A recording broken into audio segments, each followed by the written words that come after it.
On resumption then of Article 46 of 20, all parties ready to proceed? Yes, Your Worship. Thank you. Good Caesar, thank you.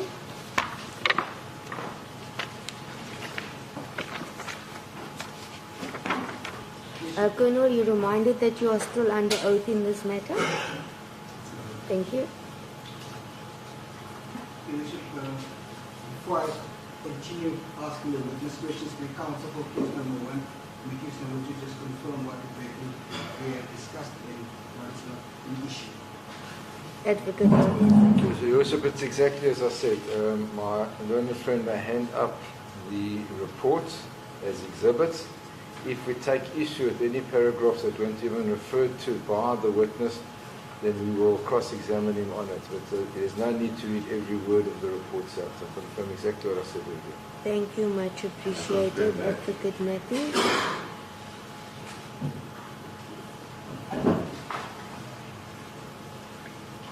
Thank you, Advocate Caesar. Colonel Madweka,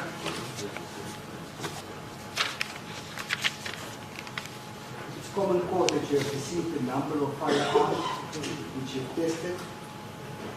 So we just go straight to the one that is relevant as far as the cartridge state is concerned, relevant to this particular case. Thank you, Your Worship. As I mentioned earlier, paragraph 4.14 of my report, which has got a 4 next to the laboratory number on top.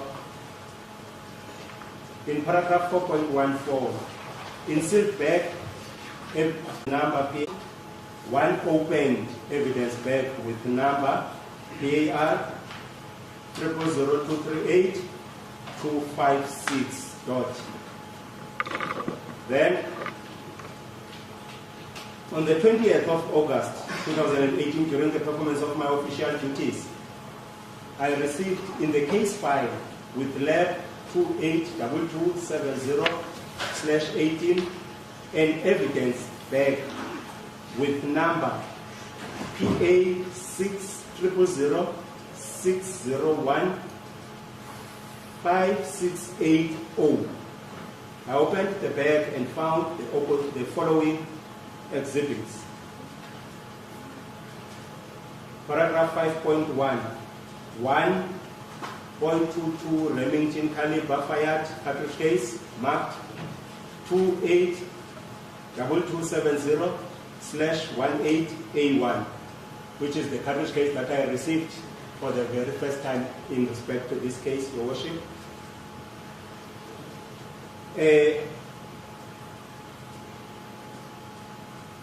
The exhibits mentioned in paragraph 5.2 to 5.4 relate to the tests that I fired from the very first batch of firearms that I have received. So I'm not sure, Your Worship, if I should also go through all of them. They relate to the tests as well as the cartridges that I sampled from the ammunition that was submitted together with the firearms.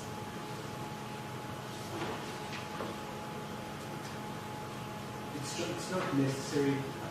We just go straight to the test as far as the relevant firearm and the relevant ballistic or the spent cartridge.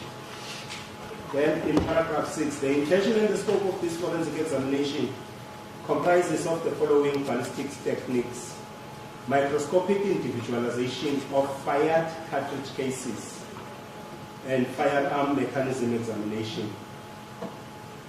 Then in paragraph 7, I examined and tested all the rifles received in paragraph 4 and found the assault rifles as well as the bolt action rifle received in paragraph 4.1 to 4.14 functioned normally without any obvious defects. Then paragraph 7.2, I shot tests with those rifles marked as mentioned in paragraph 7.2 in all those rifles. I don't know if I should go through all of the tests.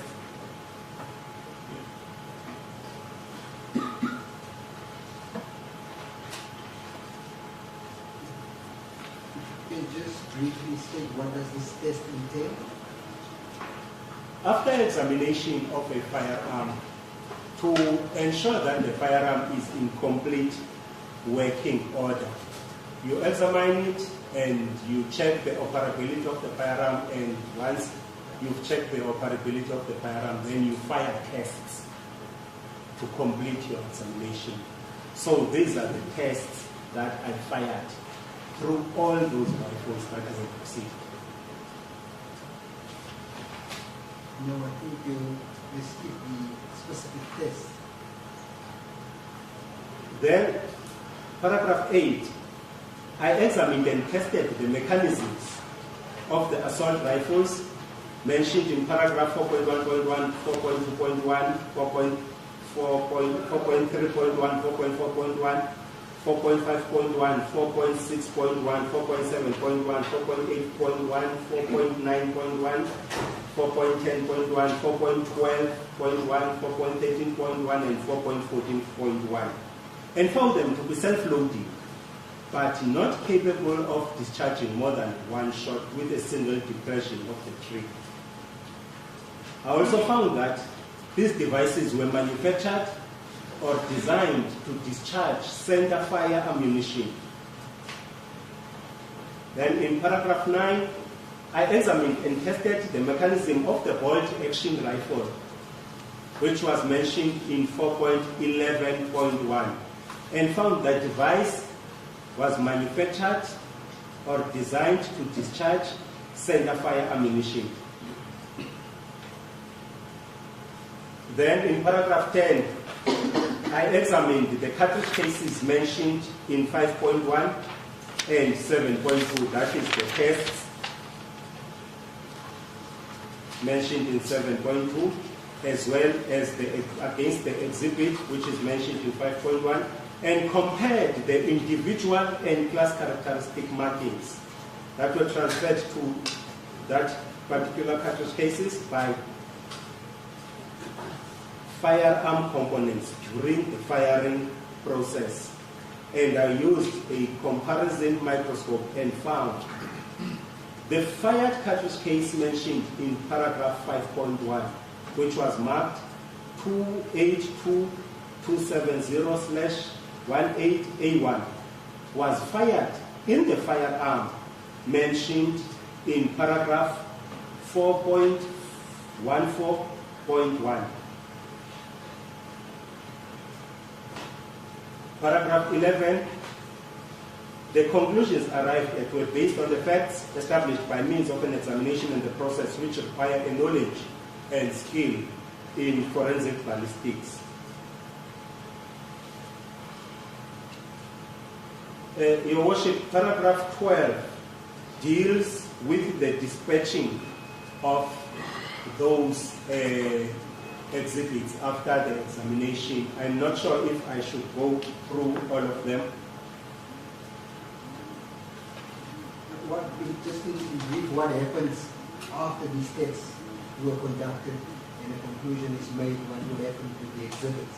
After I finished with my examination, the exhibit firearms were sealed in different seal bags as batches, and then they were handed over to Sergeant Mkatali of Mtatsane Detectives on the 24th of August 2018.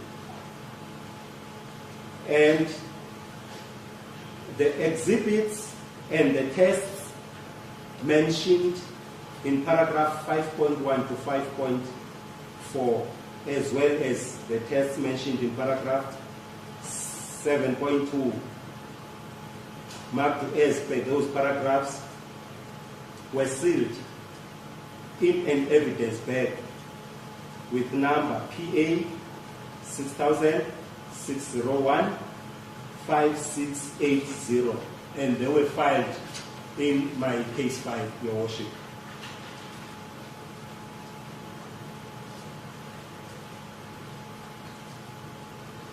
Then, paragraph 13. During the performance of my official duties, the exhibits and the tests mentioned were, for the purpose of their examination, kept in my custody under lock and key from the 18th of August 2018 until the 24th of August 2018, when I handed them to Sergeant Katan, Your Worship.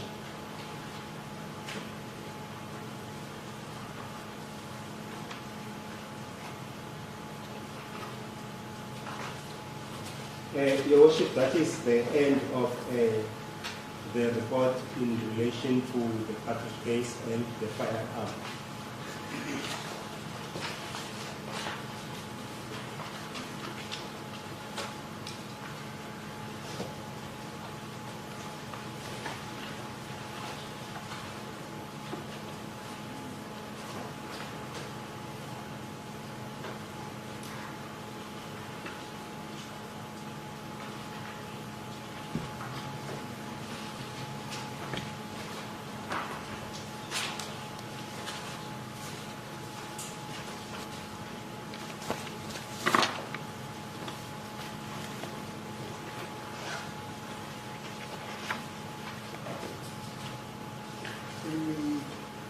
Go to the A6, the one marked A6. The 14.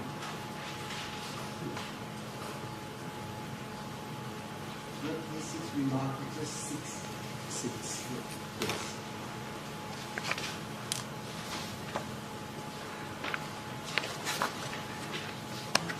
Assistant Advocate Caesar, you say we will go to the report marked. It's got a 6, Your Worship, next to the laboratory number, which is handwritten. It's one of those that they copied this morning.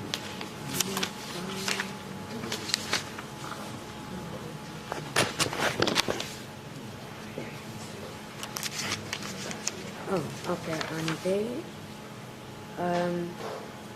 Are you on the correct document, Advocate Odes, Advocate Matthews? I haven't. I received it for the first time today. It starts with lab the same, and it says the first page of the heading is A13, and then the following page next to the lab number in brackets is handwritten 6. I have it, Your Worship. Have you got it, Advocate Matthews? I've got it, too. Your Worship, just one aspect I gave Ms. Scarlett an extra copy, if she can be so kind to give it to the instructing attorney for use number 1. Okay. Advocate Collins is the instructing attorney to give it to Advocate Matthews. Use number 2, I think. So you're supposed to hand it to who? They are sorted. Thank you. I also did sort it out. There's an extra copy that went to the one attorney meant for the other attorney. All sorted. Thank you, Your Worship. Thank you.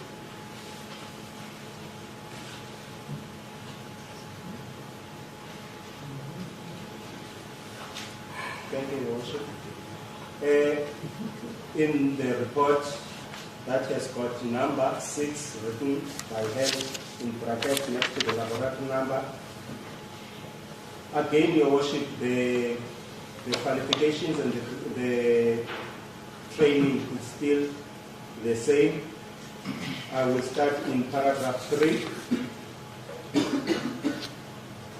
On the 7th of November 2018, during the performance of my official duties, I received a request from Advocate Smith of Grahamstown, DPP, to give an opinion regarding the serial number which was found on the breech block of the rifle with serial number CN SPA 249-14, which was one of the rifles that were examined on the 29th of August 2018. Paragraph 4, the intention and the scope of this forensic examination comprise of the following ballistic techniques. Firearm mechanism examination. Paragraph 5, during the examination of the above mentioned rifle, serial number 2423 was found on the breech block of that firearm. The number did not correspond with any of the serial numbers of all the rifles that were examined under Lab 282270 of 18, Tanzania Case 06 of 8, 2018. The following serial numbers were also found on the breech blocks of the other rifles. The rifle with serial number DSG 120104 had a number 0104 on its breech block. The rifle with serial number DSG 120136 had the number 0136 on its breech block. And the rifle with serial number CN SPA 249-14 had the number 2423 on its breech block. The numbers on the breech blocks of the rifles mentioned in 5.1 and 5.2 are consistent with the last 4 digits of the serial number of each rifle. While the number on the breech block of the rifle mentioned in 5.3 does not correspond with the last 4 digits of the serial number of that rifle.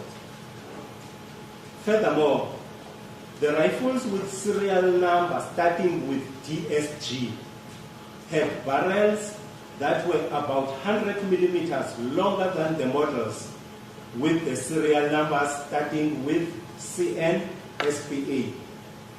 And the rest of the rifles with serial numbers starting with CN SPA had no markings or numbers on their breech blocks, except for the one that was mentioned in paragraph 5.3. Paragraph 6. At that point, no photos or video recordings were received at the Eastern Cape Ballistic Section, and therefore I cannot give an opinion on that. Furthermore, even if I had received the sound of video recording, I would not be able to analyze it because we do not have such equipment, and I do not have training to do such analysis. Paragraph 7. The conclusions arrived at were based on facts established by means of an examination and the process which require a knowledge and skill in forensic ballistics. That's the end of that report, Your Worship. Thank you.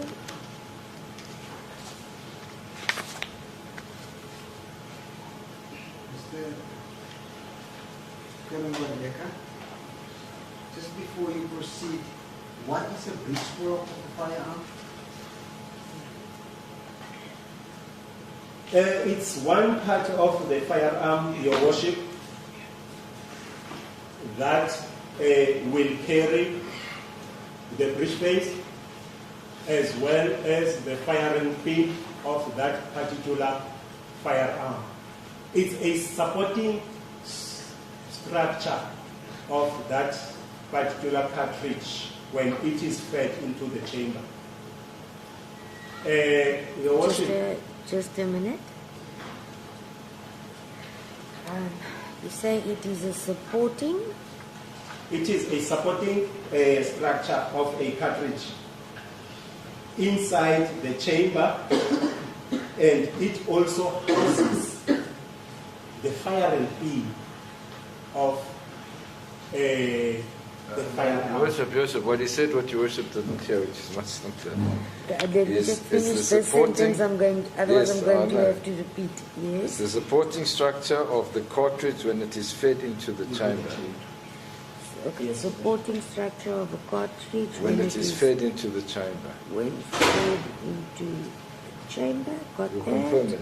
I'm sure confirm. You confirm, yes. And then you continued to say when I asked you the cartridge inside the chamber and also houses the firing, and that's where Firing pin, Your Worship. firing pin. Thank you.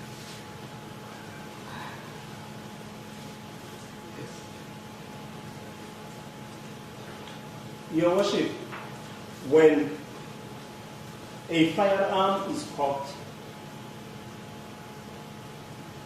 the breech block, as you pull it back,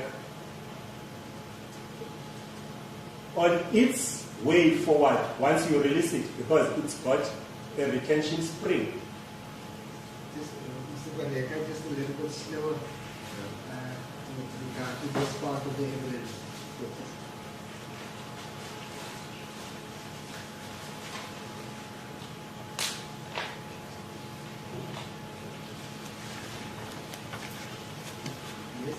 Since Your Worship, it's got a retention spring, a retention spring.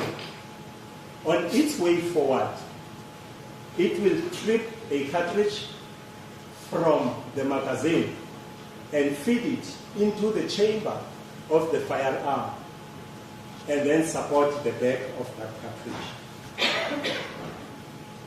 The magistrate's writing, so I'm also trying to look, try to follow what you are saying.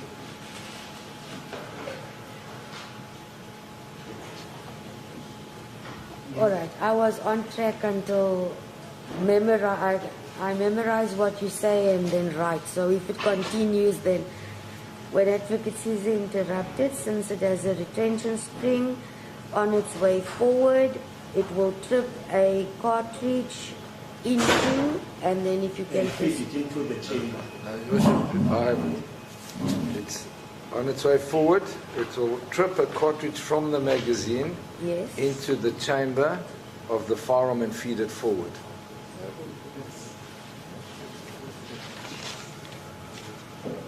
you confirm that's correct. That's also what I was writing. Correct. Thank you. Thank you, Advocate Odes. I'm no firearm expert, so I need to hear all. So just, if it's not in the report, I need to keep up. Okay. But Worship, I think that they should explain, when you cock the firearm, you pull the breech back, and that's what he's explaining. Then this lifts the first round up into the chamber. That's what he's explaining because of the spring. I understand that part Yes. now. That's correct. Okay. Thank you. As I mentioned, Your Worship, that this breech block also houses the firing pin.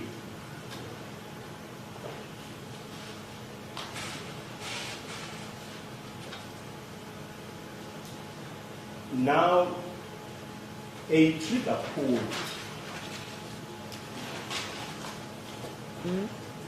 will release the hammer if the firearm has a hammer, but if it's a striker system, then it will just release the retention spring that is holding the firing pin in the back.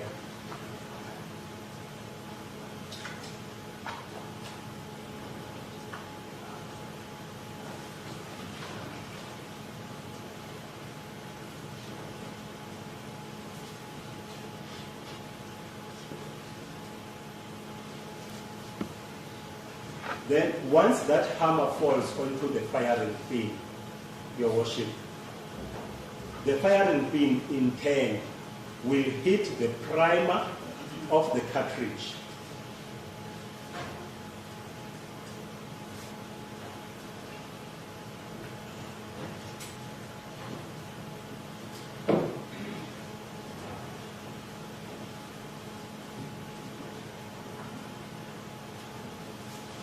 The priming compound in the primer explodes and ignites the propellant inside that cartridge.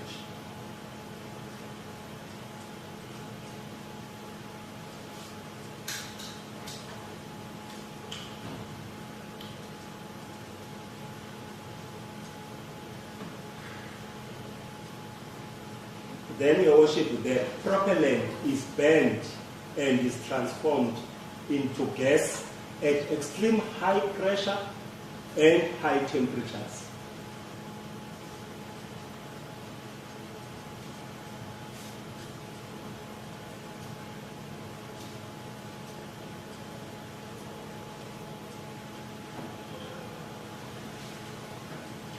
Now, with too much gas inside this cartridge, the gas wants to escape, and the breech face of this breech block supports the back of the cartridge.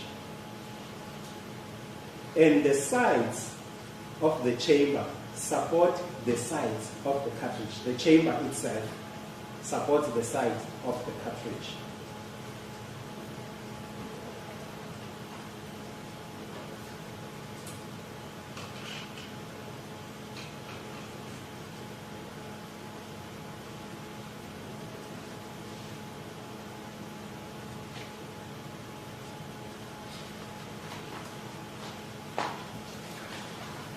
Now, since, Your Worship, this gas wants to escape in all directions, the cartridge case will be slammed against the breech block, and it will also expand a little bit into the chamber, and thus taking the marks from these particular areas. Even the firing pin, when it had hit the cartridge, the primer of the cartridge, it also left its own mark on that cartridge.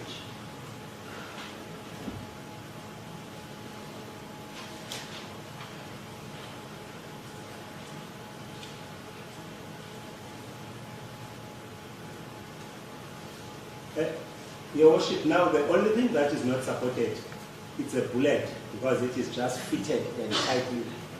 So this gas pushes the bullet down the barrel towards the target.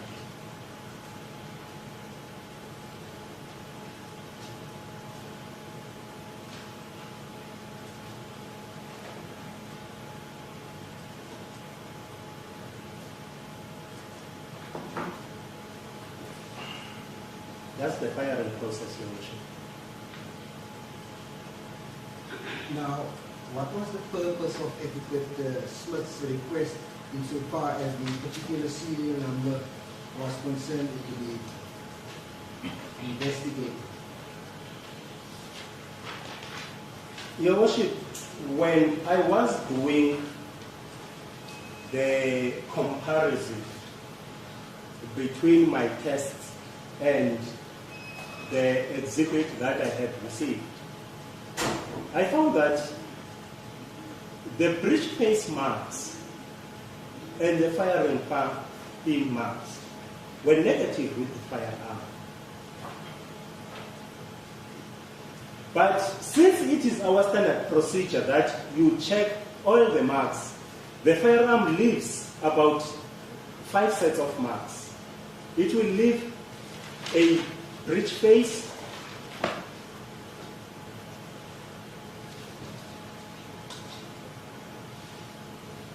a firing pin mark, a chamber mark, an extractor mark, as well as the ejector mark. Those are mostly self-loading firearms that leave all those types of marks. Non-self-loading firearms, there will be some that are missing, like the extractor and the ejector, because you have to eject manually. You have to extract and eject manually. So now, for me, the breech face and the firing pin were negative. But as I continued looking into other marks,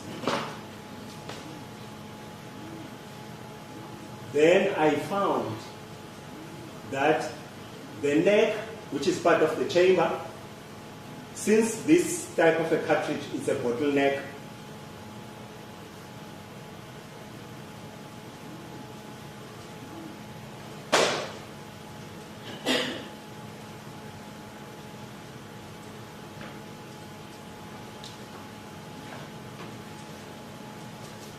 so I found that the neck marks were consistent with the firearm, not only in one position, but in different positions. I did compile a code charts in relation to that, Your Worship, and submitted them to the investigating officer.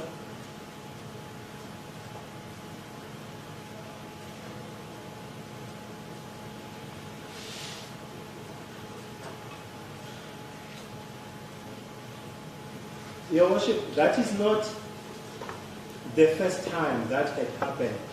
So it raised curiosity as to I must examine this firearm further. And then during this further examination, that's when I also picked up that there is a number on the breech block of this particular firearm. With experience regarding Noringo firearms, because Noringo is a Chinese and they are the most found in the streets. With experience with Noringo firearms, I know that most of the time, loose parts, Noringo will mark them if they have to mark them with some digits of the serial number of that particular firearm.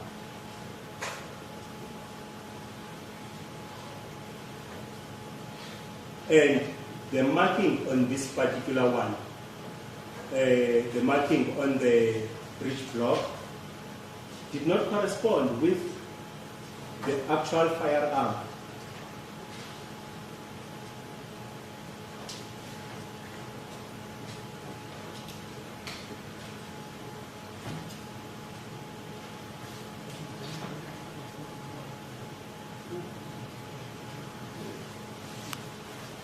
What will cause that it doesn't correspond to the firearm? Your Worship, I tested the interchangeability between the parts. Then I picked up that these parts are interchangeable. The models that start with that have a serial number starting with a D, SG, their parts can be interchanged with these ones with the serial number that starts with a CN SPA. I even went further because we've got a Colt AR-15 rifle. I found that the breech block of that Colt AR-15 rifle can also fit in any of these, simply.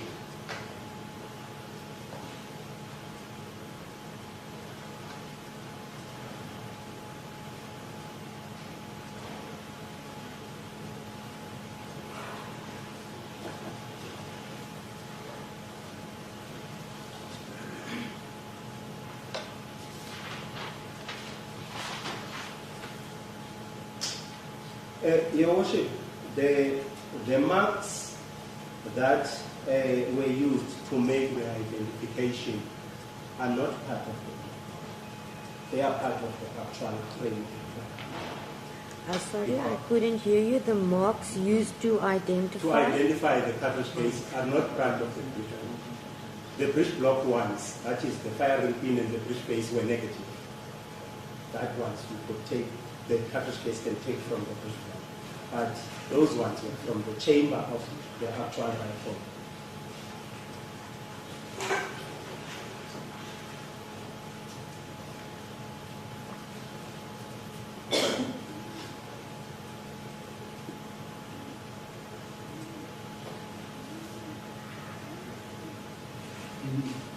layman's terms, what are you telling us regarding this?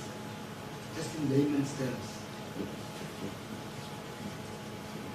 Your Worship, the breech block of that rifle, I could say it was changed after it had discharged the cartridge case, but before it was submitted to the laboratory.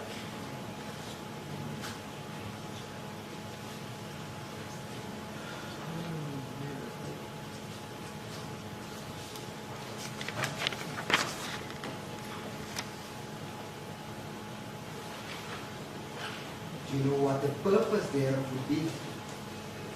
No, Your Worship. It happens not once. We do come across such things, especially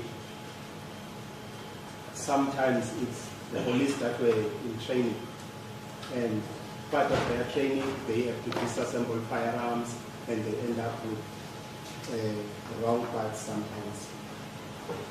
So I can't say the real purpose of that.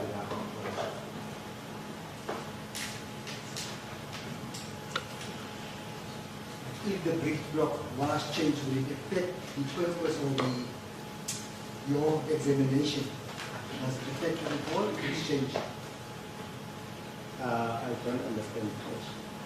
If the breech block is changed, or whatever part is changed that you are explaining now, does it affect the outcome if should you have conducted this examination on a particular firearm?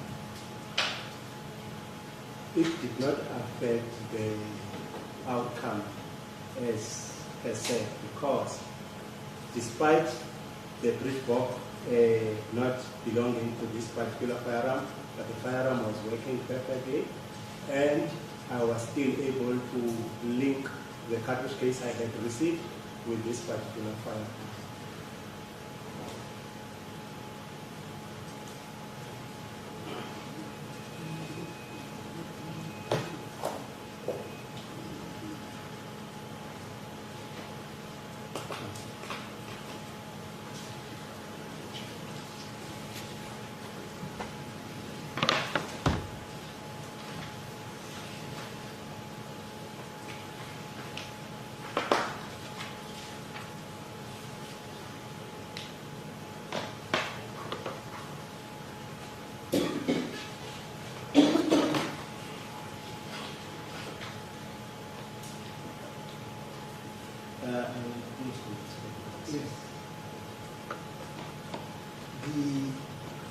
The lab report marked 28227018 in brackets 8. Is it relevant to this particular case?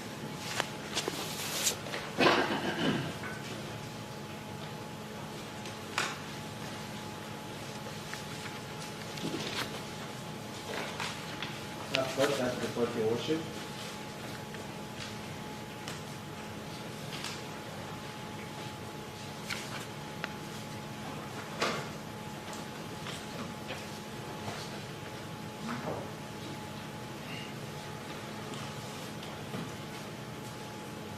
With 8. Yes. I've got that report, Your Worship.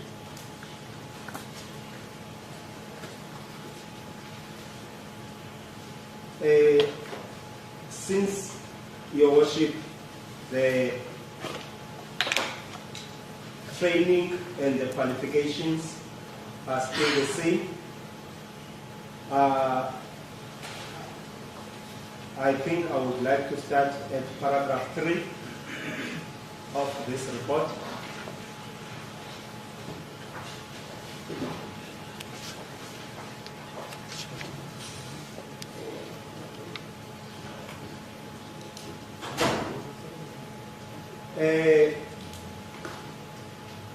Paragraph 3.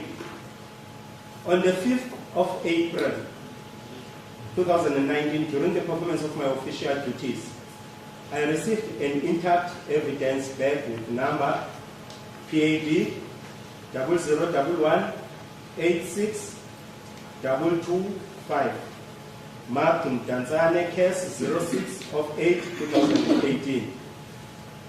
from case administration of the ballistics section. I opened the bag and found the following exhibits. I found a sealed evidence bag with number FSC 688206, which in turn contained another sealed evidence bag with number PA 600-370-2549, which contained one CD marked T190/1, as well as Mtanzane 6/8/2008. And then again one CD marked T190/2 and Mtanzane case 06/08/2008. Also received one sealed evidence bag with number PA 600-370-2553, which in turn contained one CD marked C19 enhanced audio. That was the marking. C19 enhanced audio. Then in paragraph 3.2, one photo album marked with lab 40978/19, one in brackets, and also Mtanzane case 06/8/2018. Paragraph 4. The intention and the scope of this forensic examination comprises of the following ballistics techniques: interpretation of crime scene albums. Paragraph 5. During the examination of the CDs and photo album mentioned in paragraph 2.1.1, paragraph 3.1.1.2, paragraph 3.1.2.1, and paragraph 3.2, the following were observed.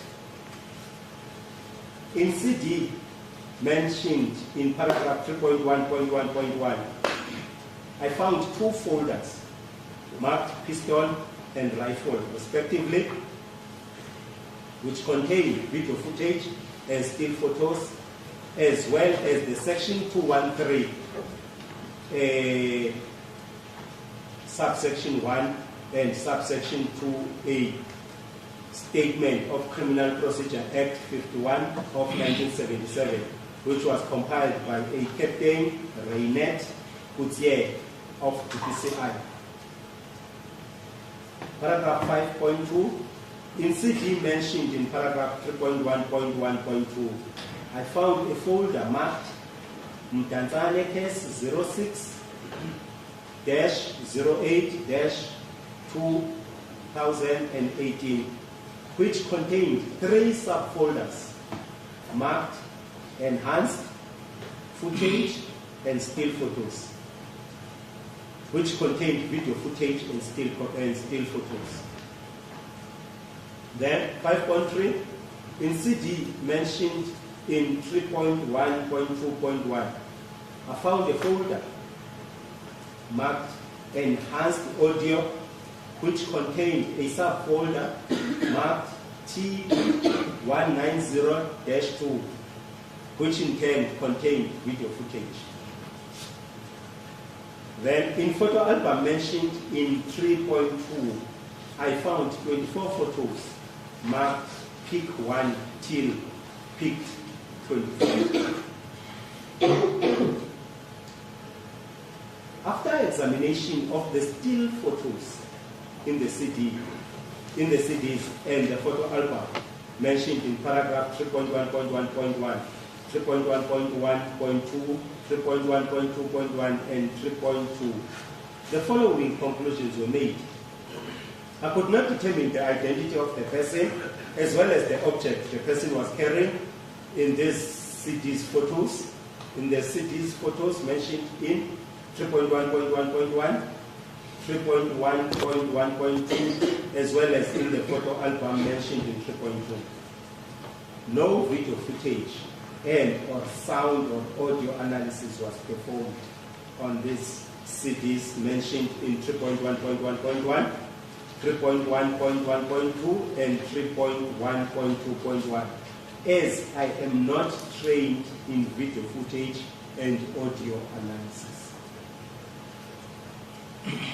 Paragraph 7, the conclusions arrived at were based on facts established by means of examination and the process which require skill and knowledge in forensic ballistics.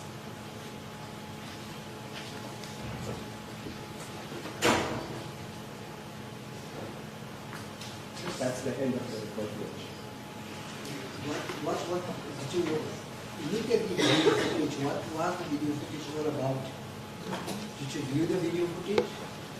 I looked the video footage, but the video footage was very blurry for me, and I could not do any analysis because I'm not trained to do it. What was the request? What was the request for you to do with that video footage? Your Worship, I was requested to examine the video footage and the still photos with the purpose of identifying the person and the object on the video footage and still photos. But as I mentioned in my report, I am not trained to do that, so I didn't do it.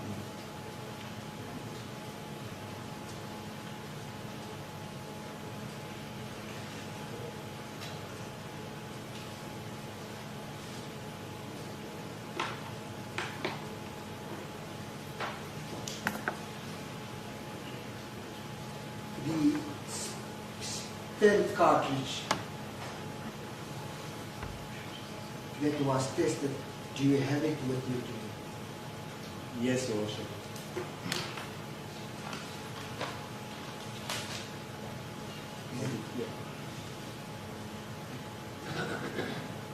Should I take it out? Yes, please. Should I take out the exhibit cartridge case only? Yes, Yes. just please don't open the bag if it's sealed for now. No, Your Worship. Since I had to do a preparation, Yes. I opened the sealed bags. So the docket, since I have started with the case, it's always been in my lock and key Thank you.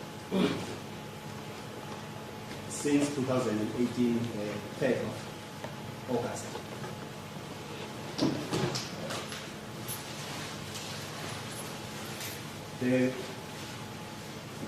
This is the one that was received. I'm sorry, the camera is blocking my view, so I can't see.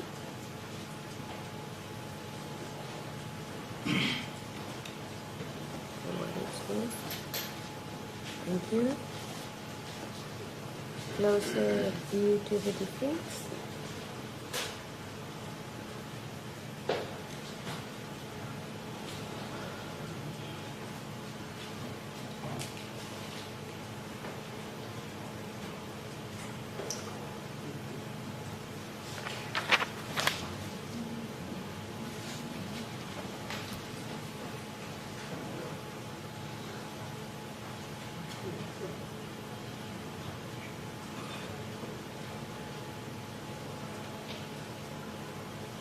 I'm going to hand it back and we'll look at it during the lunch adjournment to the expert. I just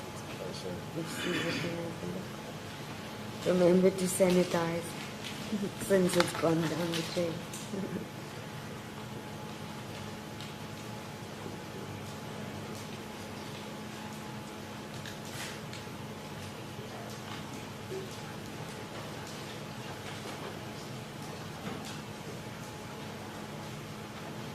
You may just keep it safely there for when it's needed again.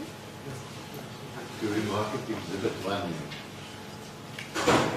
Advocate Houders indicated he wanted to peruse it or have a look at it during lunch. Then I'll mark it after everyone's confirmed they're satisfied in viewing the object. I've noticed there's something written on the cartridge case. What is that? Your Worship, that is my marking, the laboratory number, as well as A1. As it is mentioned in my report, I marked it with the laboratory number immediately when I received it.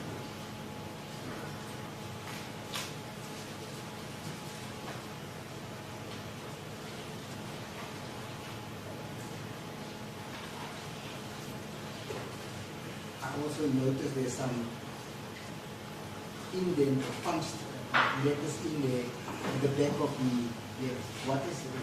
RE, as I couldn't see properly, it looked like REM 223. Your Worship, that is the caliber of the cartridge.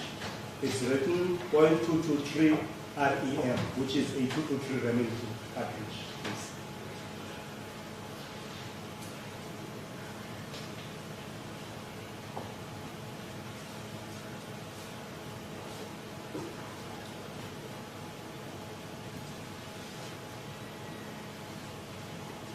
The cartridge as it is that how it is that in a pure form? Is that how a bullet supposed to look?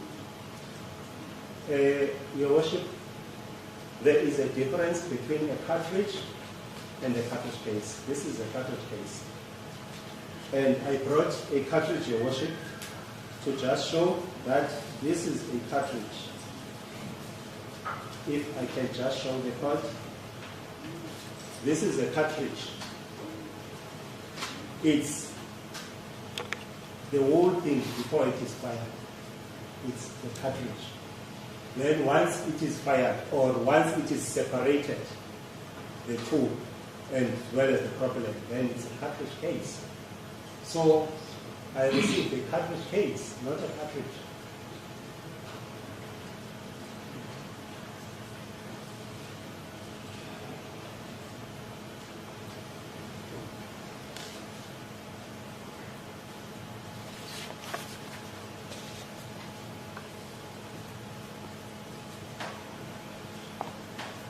So the cartridge case become a cartridge once it's been fired.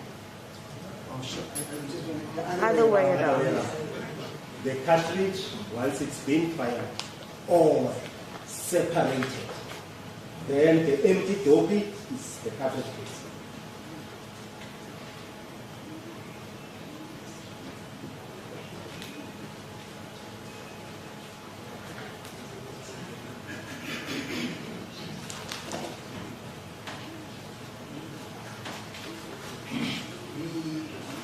I'm just going to get confused with the two. If I don't mention it like a bullet, a complete bullet, that does it? Your Worship, a bullet is something to do. Is it like Bullet? It's Your the 9 point, millimeter. Your Worship, of this cartridge.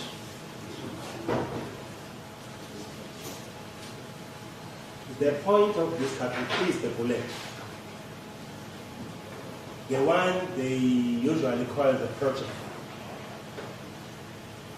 It's a projectile in air, but once it reaches the target, it is a bullet.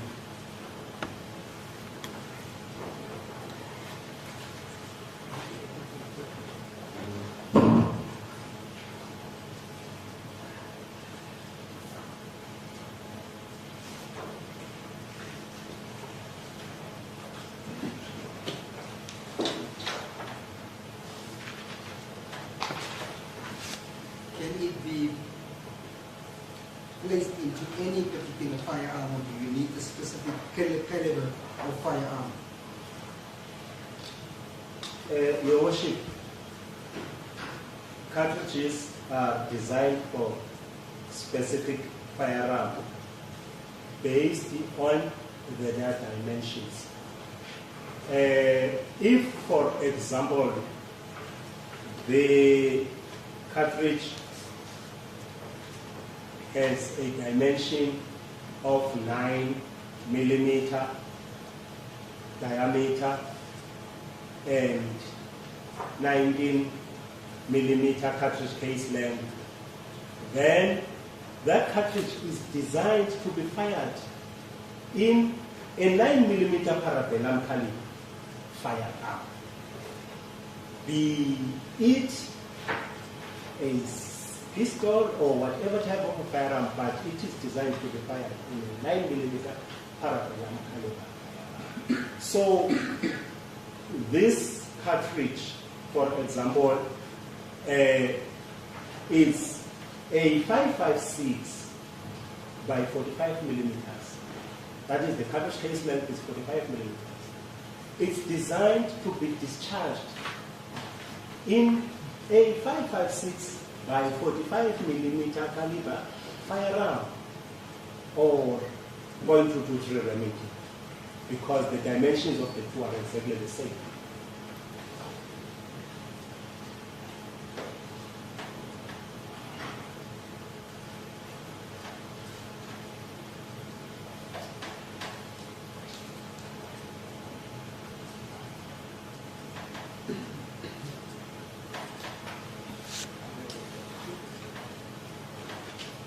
The SPA 249 firearm, what type of firearm is that? It's a semi-automatic assault rifle, Your Worship.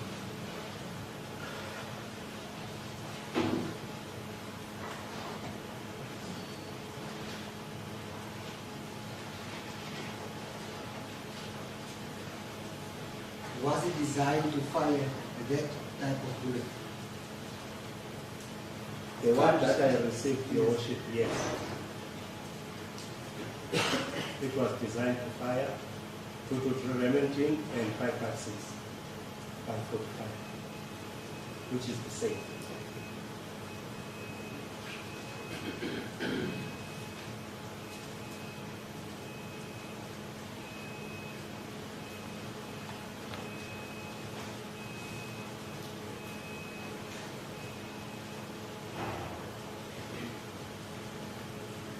You said you had prepared a court chart where photographs to basically explain how you came to your conclusion.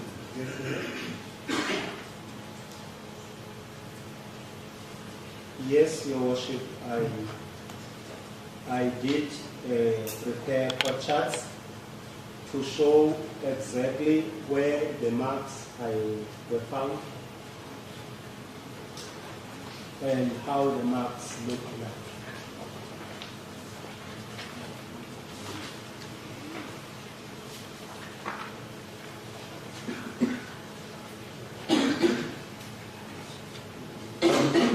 If you look in my court charts,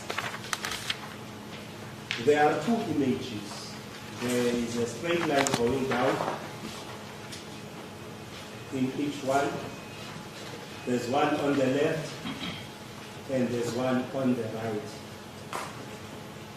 On the comparison microscope, I put the exhibit cartridge case which I have received on the left of the object stages of the comparison microscope, and then I put the test which I fired using that particular firearm.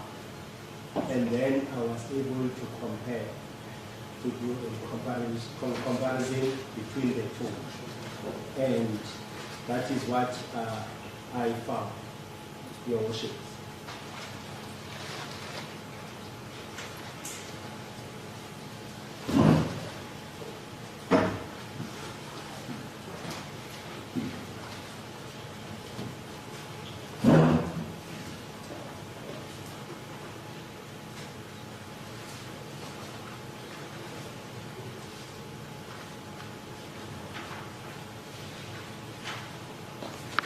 So my court charts depict a different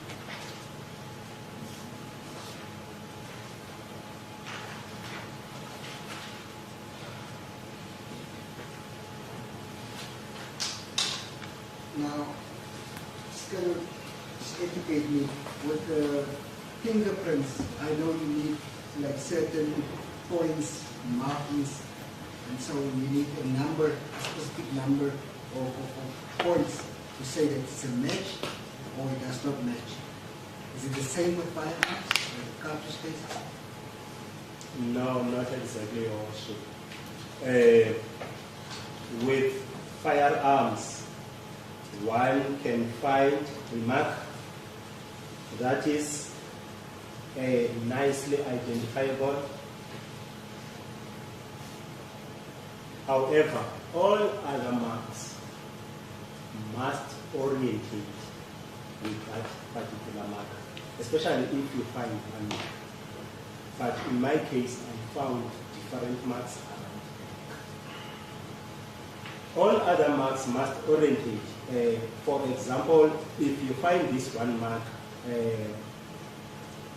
on the neck, as I mentioned, when you flip up, because when you check them, they are slants on a horizontal platform, sort of. But when you flip them up to a vertical platform position, all the other marks that you will see on this side must exactly be in the same position on the other side as well. Then that is orientation.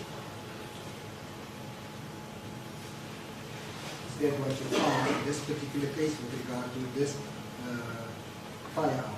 In this particular case, Your Worship, I found different marks in the same neck. As I'm rolling the neck, the cartridges were on a horizontal position, both of them, the cartridge cases. Then as I'm rolling, I found marks as I was rolling. The one mark that was used for orientation was an ejection board mark.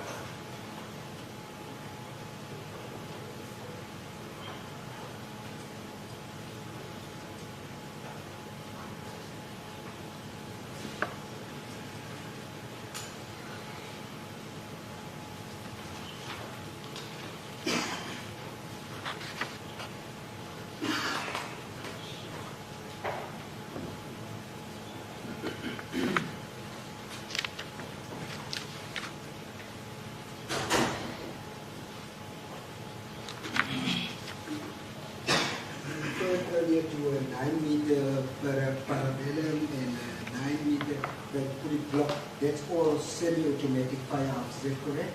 The blocks and the parabellums. Is that semi-automatic firearms? I'm just asking you, was not about this. The parabellum, Your Worship, it's not always fired in a semi-automatic firearm. It can be a non-automatic firearm.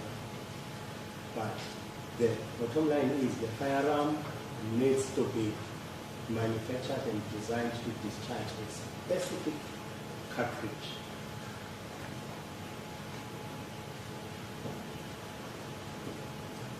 This firearm, the SPA 249, how many shots can it fire? Your Worship, there was no request on that issue, so I did not, because the firearm came without a magazine. Yes. And then I did not test how many shots it can fire. I don't know if I'm getting the question correctly, because maybe it might mean the lifespan of the firearm, or it might mean the magazine, how many shots the magazine, how many cartridges each magazine can carry. Yes, that's actually how many cartridges can each magazine carry, would you be able to say? No, Your Worship. Unfortunately, I did not receive the magazine in this firearm. Let's say the normal police firearm that you see, how many cartridges do you know can each? The Z88, Yes. Your Worship, usually carries 15 rounds, the magazine itself. But if you've got a 1-up, then you can have 16. So it's a maximum of 16. A 1-up meaning you load, you cock, you've got one in the chamber ready, and then you fill your magazine. Then you can have 16. But the magazine itself, it's usually in the machine.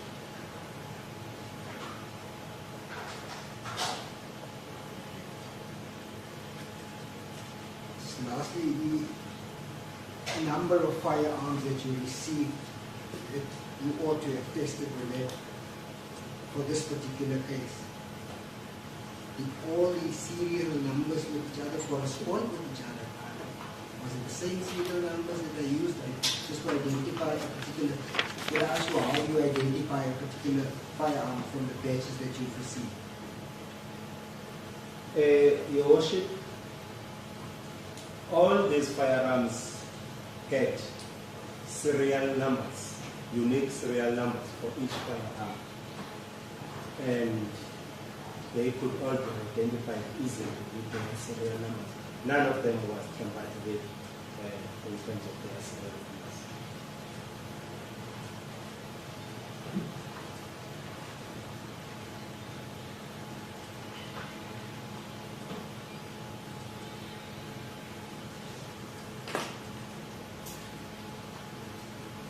Lastly, you compiled a video,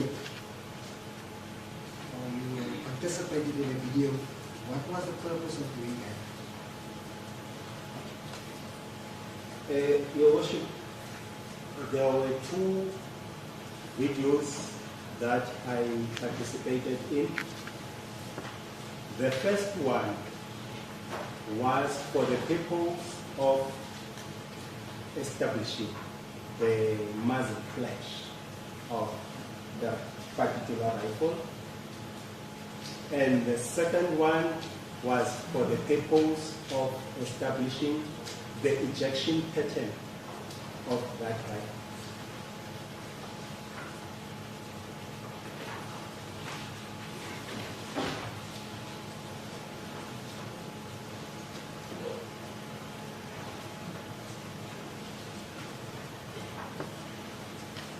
Mind explaining this muzzle flash and ejection? Your Worship, the muzzle flash, when one discharges a firearm, as the bullet leaves the muzzle of the firearm, there is some blast, some kind of light, which is caused by the bending of the propellant, the gases that are pushing that bullet. Some of that propellant is not completely bent as the bullet leaves the barrel. So, as that bullet leaves the barrel, then those propellant still bending, those gases poof, that is the visible light that is created within the vicinity of the barrel as the bullet leaves the muzzle.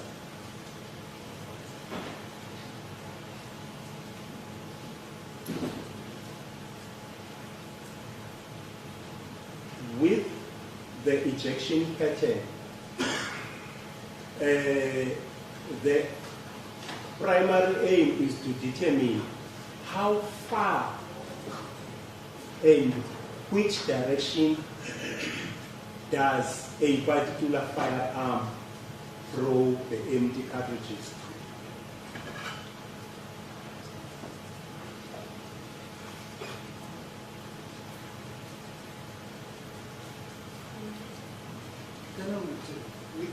Just for me that really doesn't understand firearms and so on, we have the video present here. If you can just watch it, we'll be able to explain so it can make more sense.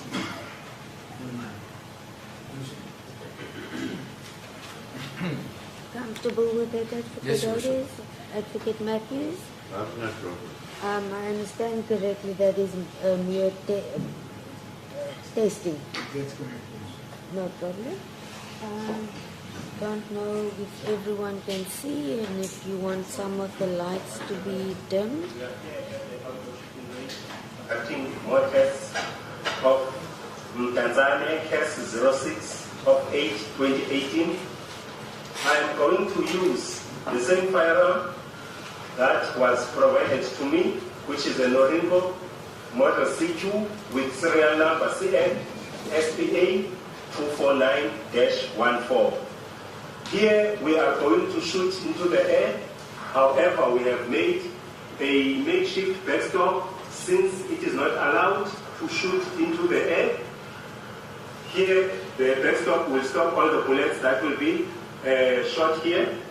I will be standing from this point since the primary aim of the shooting is to determine how far the empty cartridge cases will be ejected from the firearm.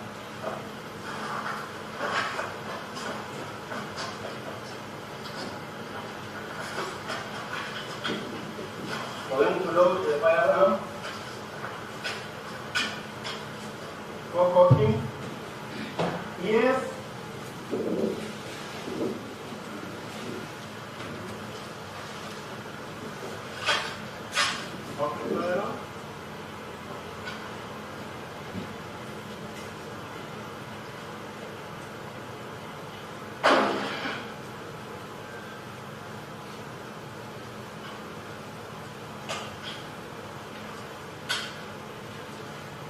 I'm experiencing a bit of a stoppage in this firearm right now. Making safe the firearm first and ensuring that I will take out the empty cartridge cases while I'm working away.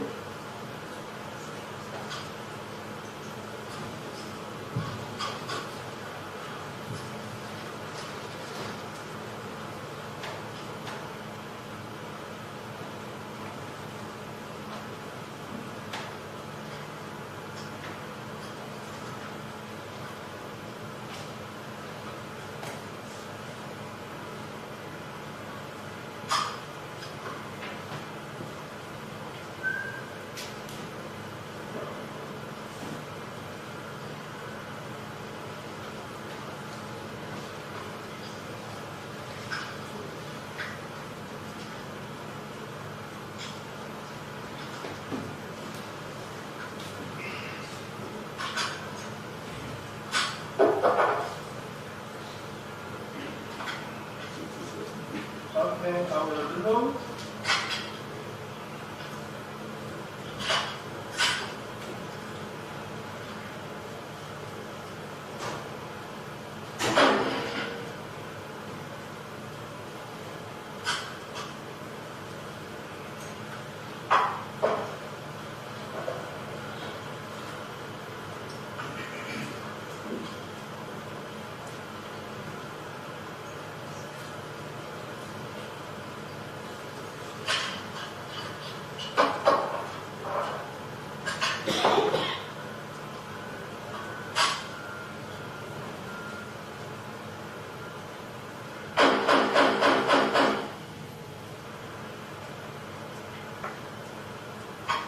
Firearm is empty,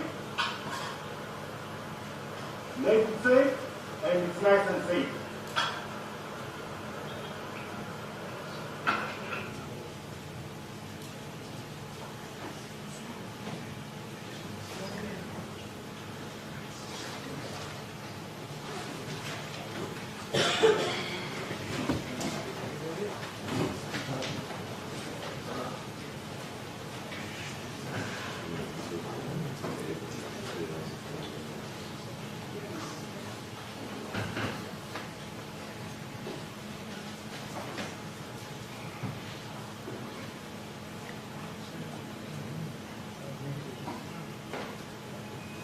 I don't want to assume what was the purpose of making that video.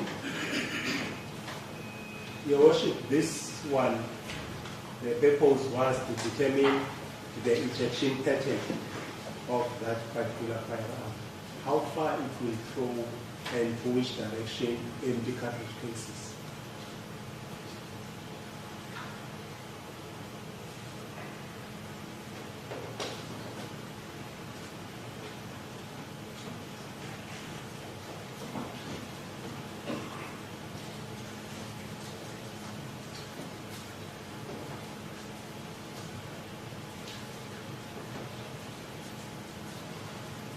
Were you able to determine that?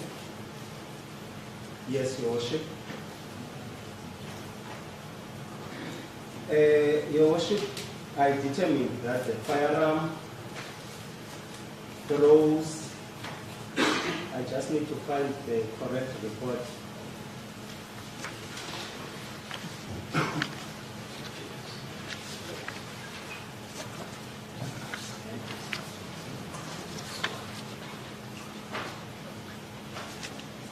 Can you bear with me, Your Worship? I just need Take your time.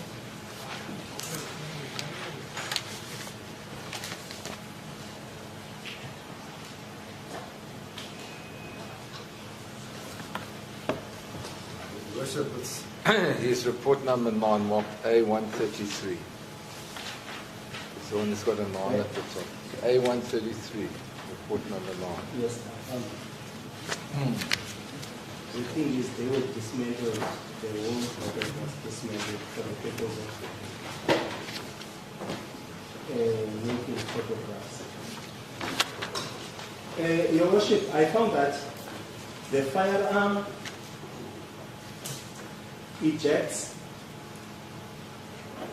to an approximate an average distance of 2.5 meters to your right and 1.2 meters to your left. So more or less towards your back.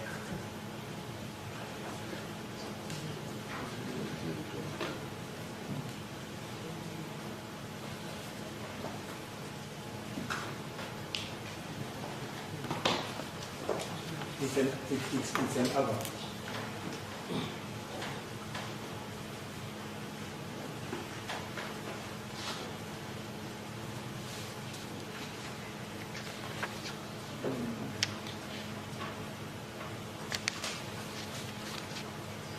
Anything else that you determined from this exercise?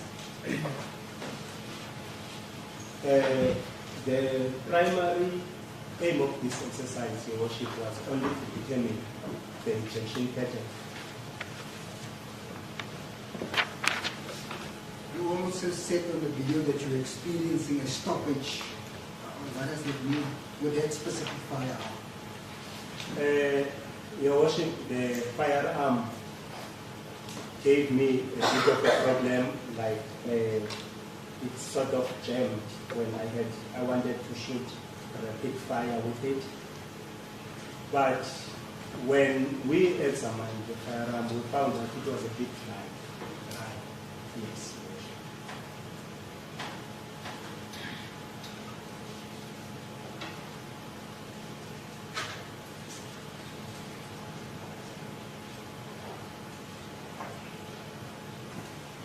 The firearm on the video footage, is that the same firearm which you've linked to the cartridge, or did you use a different firearm? Your Worship, I used the exact firearm that was received and the one that had discharged the fire cartridge case that I received.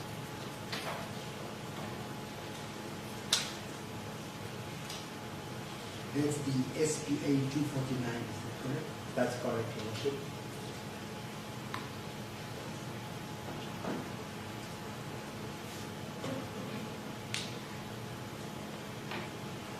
Why did you use this specific area to do such a test?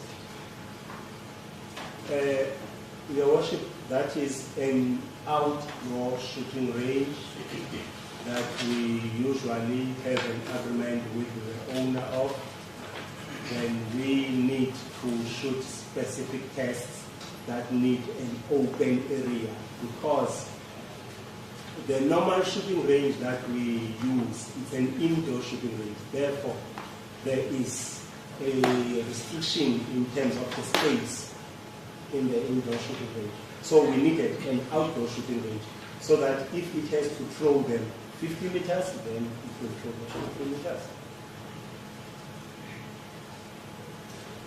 I also noticed that you've used the firearm in a specific angle. Why specifically up? I think you shoot it, from what I can see, you're shooting up towards the air.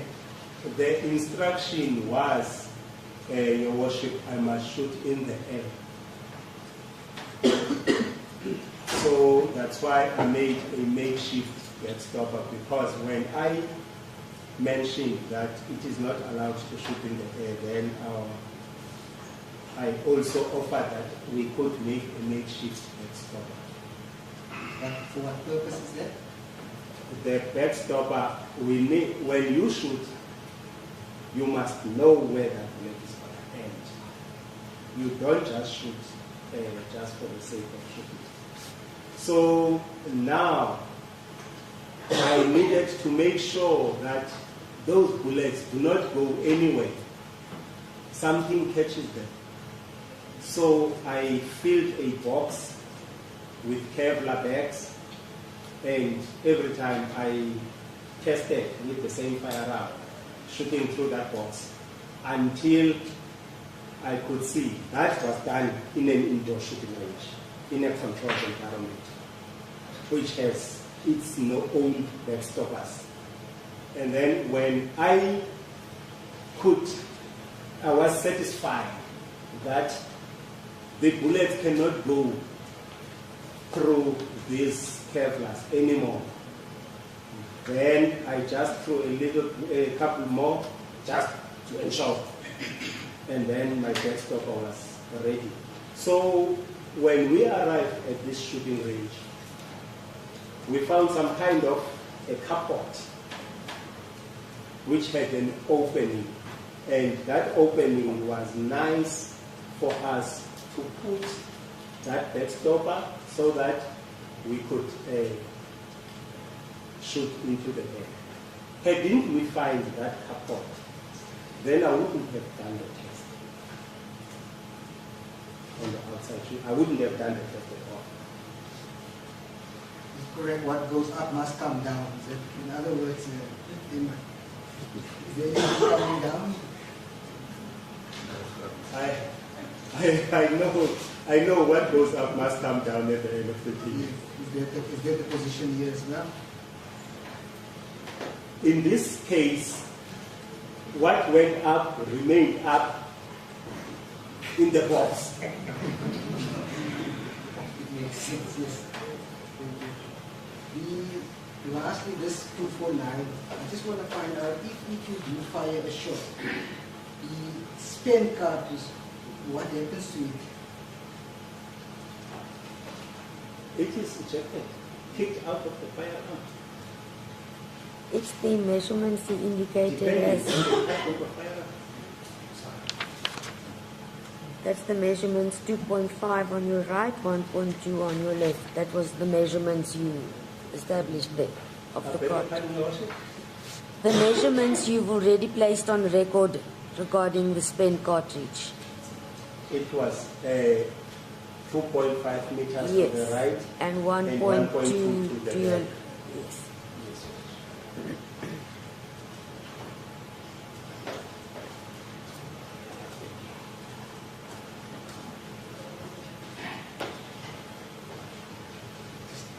This particular firearm, I think it's going to become relevant later. Is it the one, is it a fold-up butt rifle, or is it one that you push in? The firearm, I think, is the back of the firearm. Did you check that? It's not fold like this. It's just a little bit extension and retraction. Just a little bit, not much. Unlike some R5 rifles where you can just fold it completely, the butt.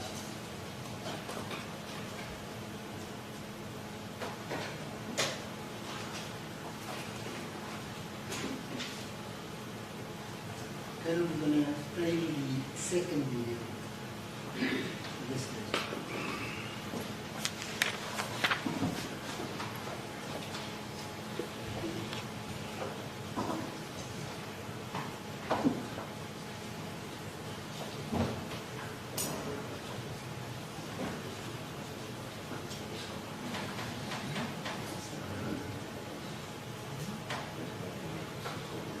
Just before we start, anyone who wants to move to the side and to view, feel free to do so. We can see, Worship. Thank you. No, the Maybe people in we the gotta- gallery are moving to the side to see, so I'm just telling them it's fine. Thank you, thank you.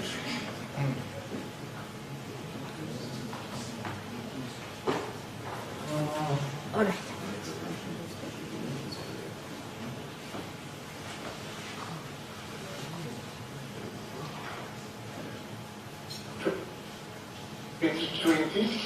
The time is now 10:36 in the morning. Our warrant officer Becker, 0444-340-3.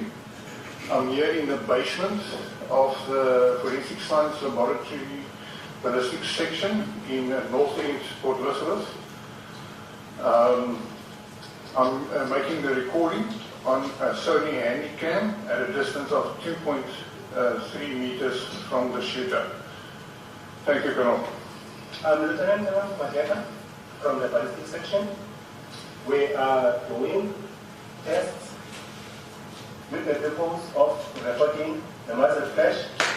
I will be shooting in the backstopper here, which is the same place that we use in our shooting range. And I will be using a Norengo model C2A with serial number CNSPA 249-14. Thank you. Can we switch off the light? Backlight? Yes, everyone.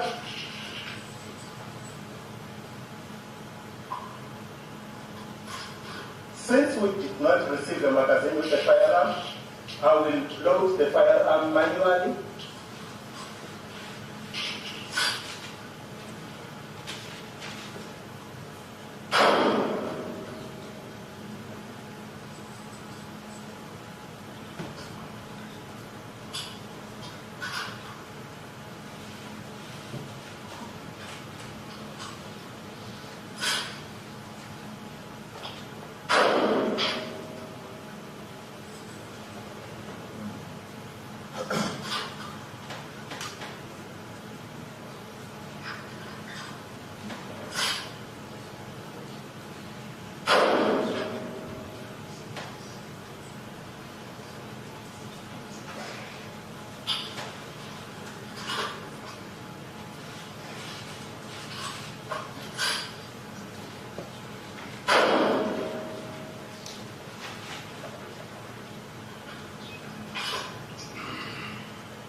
Now taking the firearm safe, open, check, the firearm is safe, keep pointing at the backstop, pull the trigger, and the range is safe. The time is now 10:39. I'm now beginning the recording.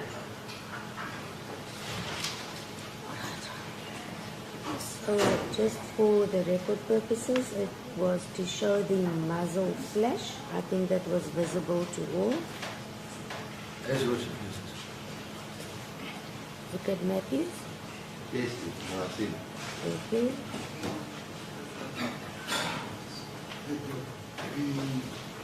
Does it make that, I don't know what to call it, fire, what is the purpose of this, if I can ask you? Your Worship, I was requested to make a video where I would be shooting that particular firearm in a controlled environment with the purpose of recording the muzzle flash of that firearm.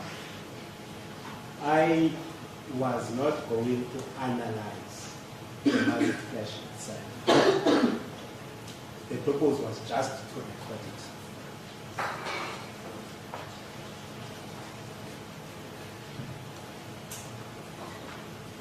The sound of the firearm that was made in the first video, is that the normal sound when you fire a firearm like that? Your Worship, I wouldn't know because I don't discharge firearms without earmuffs. So I don't know the actual sound of a bang of a firearm. All the time when I discharge a firearm, I'm wearing earmuffs. Thank you. And lastly, for your testing, you use live rounds. Is that correct? That's correct, Your Worship.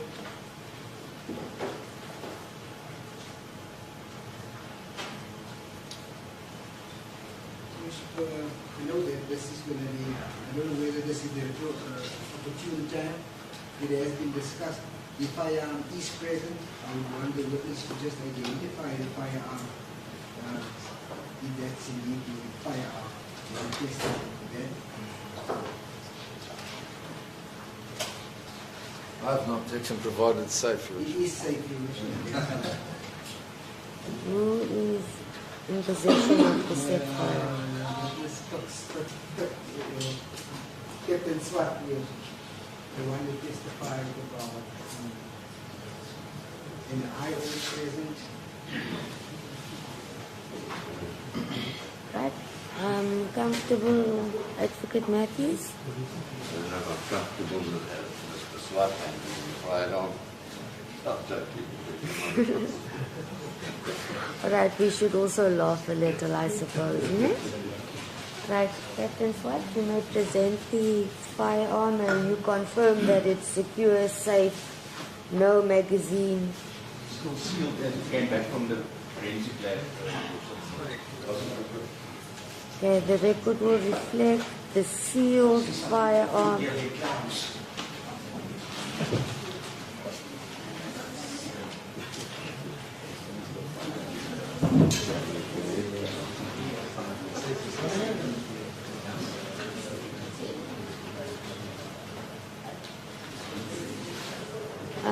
Just before we proceed now,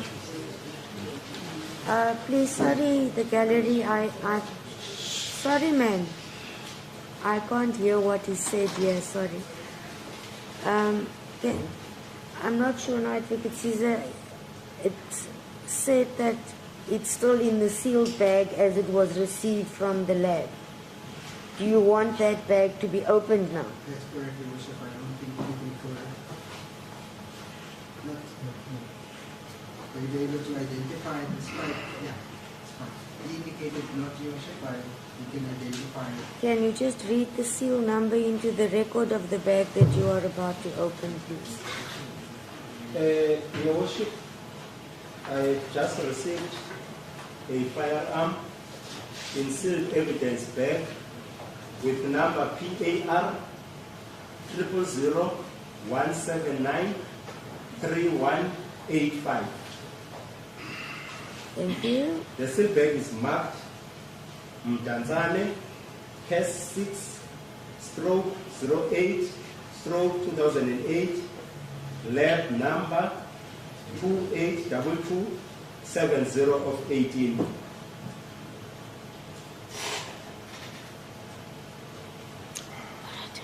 Thank you.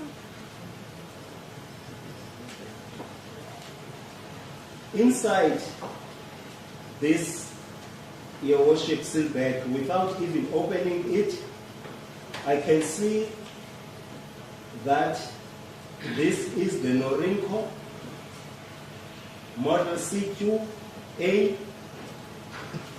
semi-automatic rifle, which is 5.56 by 45 millimeter in caliber, and it's got a serial number CN SPA 249-14.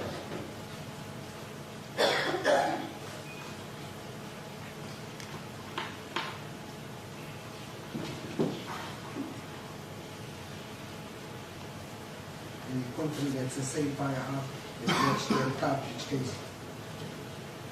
That's correct, Your Worship.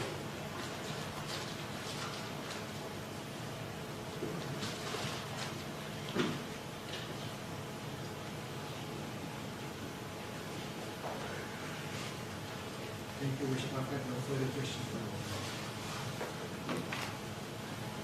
Can I hand it back, Your Worship? You may hand it back. I would think then this would be an opportune time for the lunch adjournment. I don't think you want to start cross-examination at this point, Advocate Otis. We still have 6 minutes, but I don't know if you want to start and No, stop. I'm happy to take the adjournment. We can start after lunch.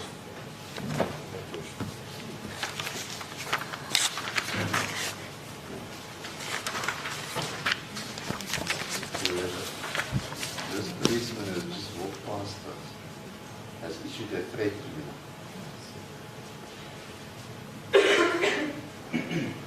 He says he wants to see me belittle him when there are no TV cameras. There's no intention to belittle anybody. But I also don't take lightly to be threatened by anybody, especially not a policeman. That was also the case when he came out earlier. He made some comments about clowns. That's when the gallery reacted. I don't know what his problem is, but he should explain himself, Your Worship. All right, I'm sorry, I didn't Maybe, hear what was in said fairness, because you of the went- noise. In fairness, maybe it's because I made the joke. I And think the I joke don't- was misunderstood, but regarding the comment, I apologize. I did not hear because of the noise. Then it's why I asked, please, I can't hear. Surely the record will reflect. And if you wish to pursue it further, you can just inform me at 2 o'clock.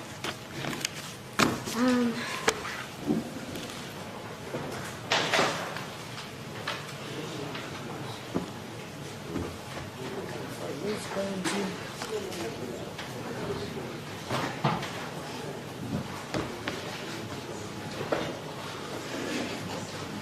the matter will stand down.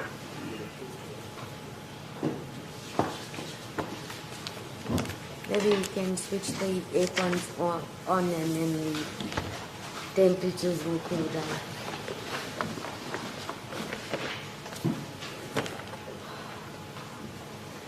Thank you for the chair.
It is the 4th of March 2022, case number regional code 446 of 2020, State versus Malema, Julius Malema and Gerardo Sneeman. The parties are the same as yesterday. This letter is part here. The witness is still under cross-examination. Thank you. Bishop, thank you. I want to thank you, Bishop, for yesterday adjourning early and this morning. I apologize for starting late. The respective experts were looking at the exhibits, so it's taken some time, but I believe it will save time, Your Worship. So I thank you for your indulgence in that regard. Just before you proceed at Skadores, I wonder, can I just move this one because it's leaving me no space to write? This one. Now, can I just move it here? Yes, Please. Just get to my notes now. The witness, you are reminded that you are still under oath in this matter. Thank you. And that cross-examination will then proceed by advocates. Thank you, Yusuf. Colonel, let me thank you firstly for allowing us yesterday to peruse the file and for giving us access to the exhibits and the file this morning as well. It's appreciated. Thank you. I want to go back to your reports, and if you look at even your very first report, Colonel, you will see that in paragraph 2.5.2, you say there that you attended a conference related inter alia to the potential for errors in cartridge case identification. Is that correct? It's your paragraph 2.5.2. That's correct, Your Worship. Are you aware of cases where there have been errors in cartridge case identification? Your Worship, I'm not aware of a specific case. I can't recall a specific case right now. Then your next subparagraph here deals with magazine marks and their meaning. Is that correct? That's correct, Your Worship. So what you're saying here is that the magazine also causes damage or marks on the cartridge. Is that correct? That's correct, Your Worship. Am I then correct to infer that if no magazine is used, there will be no damage from a magazine? It will be a telltale sign that there's no magazine.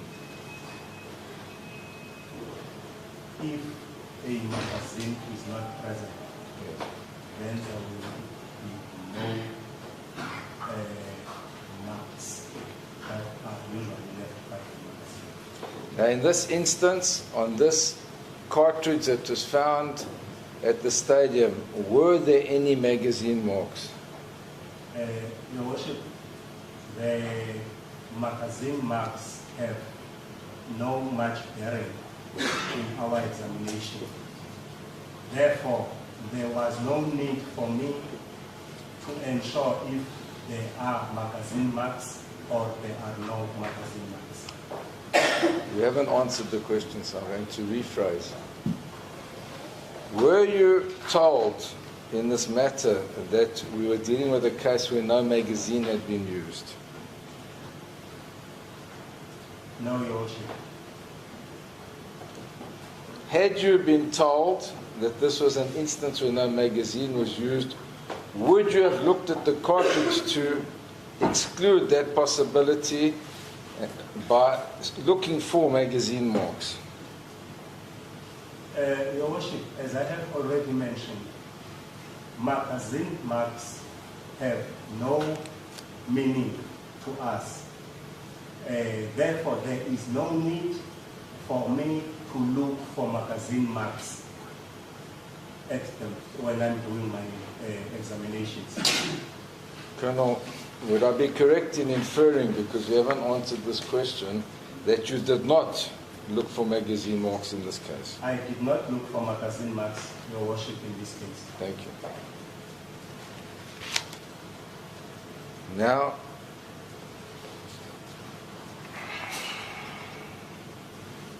if you turn the page to paragraph 3, you record there that you received this spent cartridge and you marked it. Is that correct? That's correct, Your Worship. And you say here, the intention, in paragraph 4, the intention and scope of this forensic examination comprise the following ballistics techniques. 4.1, the examination and identification of a fired cartridge case. Is that right? That's correct, Your Worship. And then in paragraph 5, after doing your examination and identification, you say that I examined the cartridge case mentioned in 3.1 and found, sub 1, the cartridge case mentioned in 3.1 is of 2.23 Remington caliber and was manufactured or designed to be fired by a center fire firearm. Is that correct? No, Your Worship. It's not 2.2. It's 0.223 Remington. I said 0.223. No, sir. I apologize. Well, you recorded as 0.223 Remington caliber. Is that correct? That's correct, Your Worship. Right. 5.2, I also found an ejector mark as well. It should be as an ejection port mark on the cartridge case mentioned in 3.1, which are consistent with marks produced by a semi-automatic and or full automatic assault rifle. Is that correct? That's correct, Your Worship. So you saw that this actual cartridge had an ejector mark and an ejection port mark. Is that correct?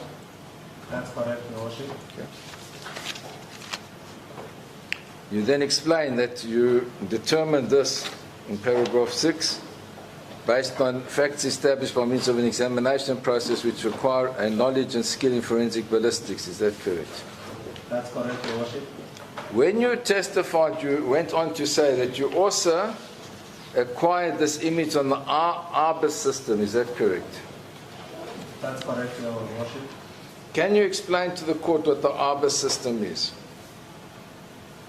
Your Worship, the IBIS system, IBIS stands for Integrated Ballistics Identification System.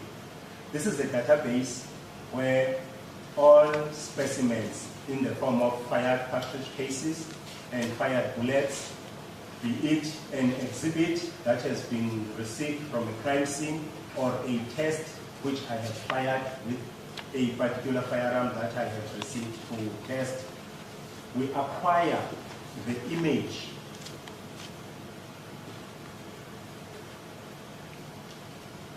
My apologies, Mr. The problem is that this is speaking a little bit slow. I'm struggling to... Yes, this is all known to you but new to us, or to me I should say. So just when you, a little bit slower. Can you just start where we interrupted you? Sorry, Colonel. I know it's difficult and you can't see the worship's pen because of the camera. So the ARBIS is the integrated ballistics identification system, Your Worship. And then just pause for a moment and now explain what it does. It's a database. It's a database, Your Worship.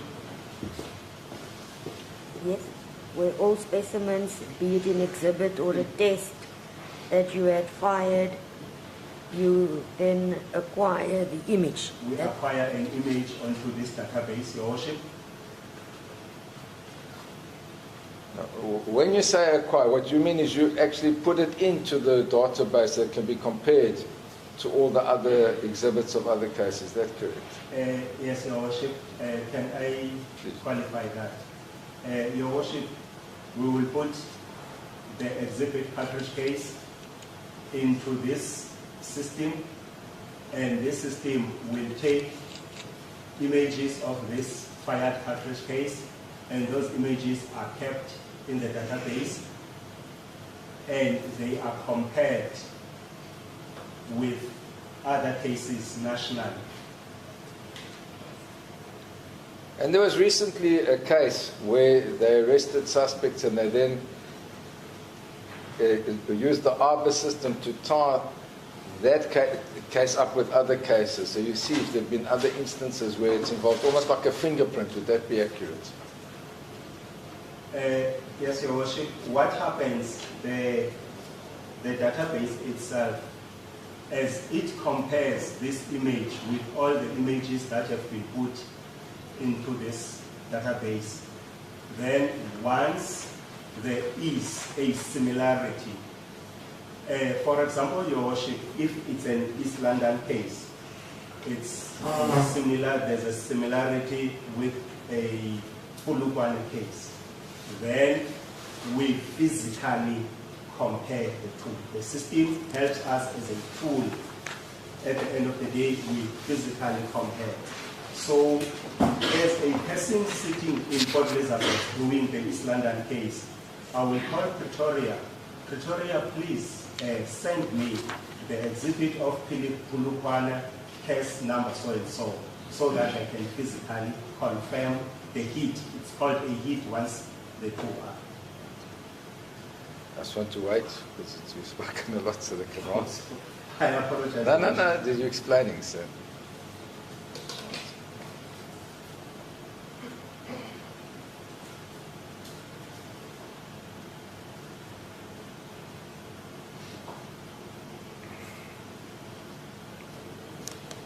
Now that Arbor system, do you know how many characteristics it examines to determine that there is in fact what I would call a match, but you say the terminology is a hit?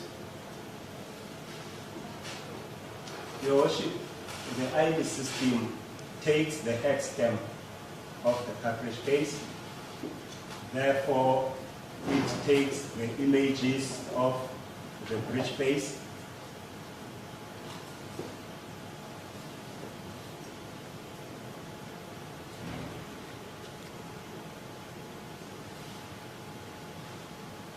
The images of the firing pin, as well as the images of the ejector.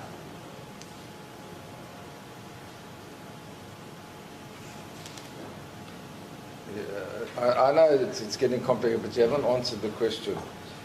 Do you know how many characteristics or features have to match for it to be regarded as a hit? How many characteristics or features that should match? There is no standard figure, Your Worship, as to how many that should match. Now, in this instance, once you had downloaded these images or this image onto the Arbor system, there were no hits, to agree with me. It didn't match to any other cases. So far, Your Worship. Yeah.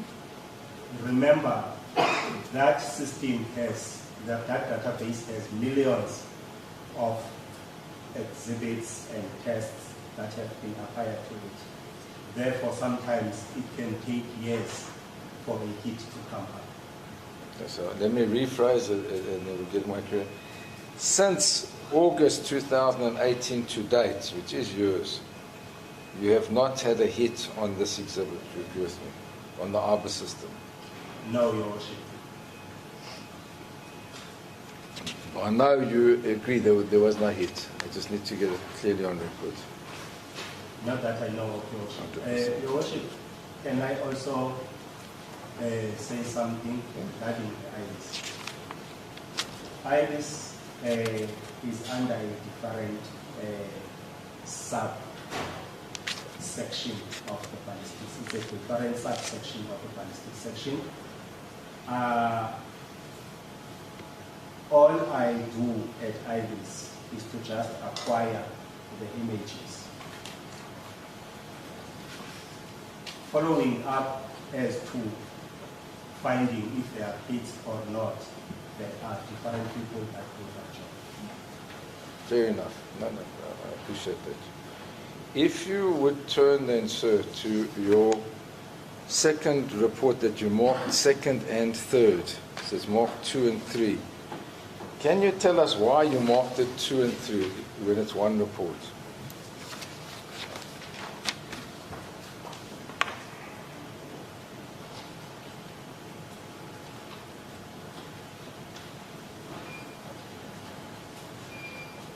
Your Worship, for this report to have been marked 2 and 3.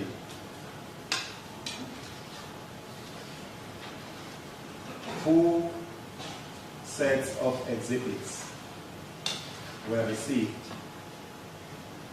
at the same time. One being the firearms and the other being the cartridges, is that correct? Yes, Your Worship. That could be the reason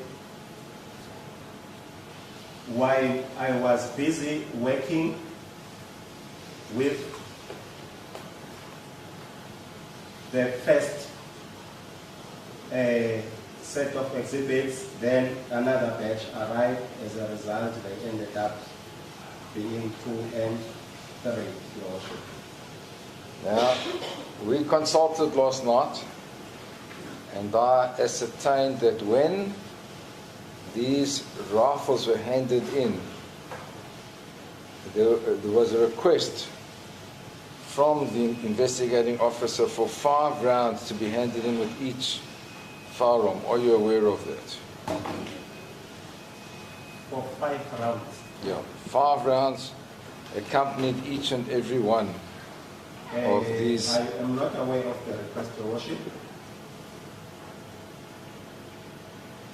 However, cartridges came in with the firearms.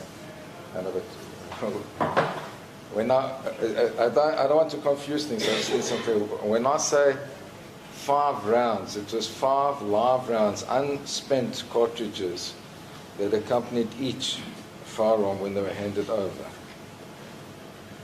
As I indicated, Your Worship, I am not aware of a request for each firearm to have 5 rounds with it. Firearms arrived with some ammunition, Your Worship. Now, where is that ammunition acknowledged? It will be acknowledged in my report, Your Worship. Yes.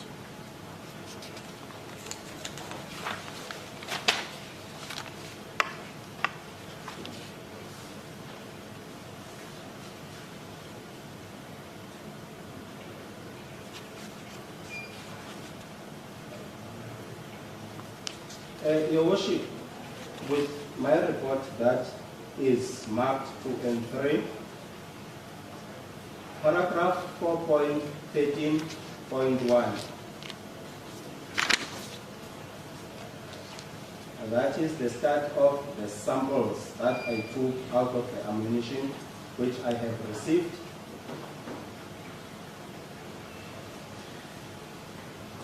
Where I sampled the ammunition. So when you talk in 4.13 of the cartridges, were those live rounds? That's correct, Your Worship. So you marked them before you fired them? I was not going to fire them, Your Worship. We do not fire ammunition that comes with the exhibits unless we need to do a specific test and we do not have such ammunition in our stores. So am I to understand that you never utilized those rounds? In terms of firing them, no, Your Worship. I did not fire them. Now, if you go back to your report where we were now, yesterday we had dealt with paragraph 3.3, but on paragraph 4, and I know you weren't led on this, I just want to explain the procedure, and I'm not going to be repetitive, and I'll give you the opportunity to verify. You will see, we'll use 4.1 as an example, and it's a pattern that develops. In 4.4, you say, on the 14th of August 2018, during the performance of my official duties, I started with the analysis of the exhibits mentioned in paragraph 3.2. Then you say, 4.1, I opened sealed evidence bag with number PAR 0004 73034 and found sub 1. And you say there 5.56 by 45 millimeter caliber LEW/Vector model R5 assault rifle with serial number C07117 without magazine. Sub 2, one opened evidence bag with number PAR 0001486184. Okay, so the point that I want to make from here, there are 2 points. Firstly, you will see, Colonel, all of these firearms arrived without magazines. Do you agree with me? And you can look at the others. I'm not trying to catch you. You'll see the pattern in 421, 431, 441, 451, 461, 471, 481, 491, 410, 411, 412. You'll find the words without magazine. Do you agree with me? Yes, Your Worship. So that's the first point, and we don't have to go through all of them, but you're welcome to check as well. And you will see, Colonel, that in relation to every bag that you opened, there was already inside that bag, sealed in that bag, an opened evidence bag with the number recorded. You'll see it again in all 12 instances, and I invite you to check if you like. I'll show it to you in your other statements as well, so that you don't have to go through it every time, but let me show you. That's correct, Your Worship. Right. Now the purpose of that, Colonel, is to keep the chain of custody intact. So in other words, an official policeman received the rifle, somewhere else possibly, had opened the bag, and after opening the bag, resealed the old bag with the rifle in the new bag. Do you agree with me? It's there. That is the standard procedure of the detectives and LCRC, not ours, Your Worship. Okay. You will see that as I put you, and you can please, I don't want to mislead you, and I wouldn't mislead the court.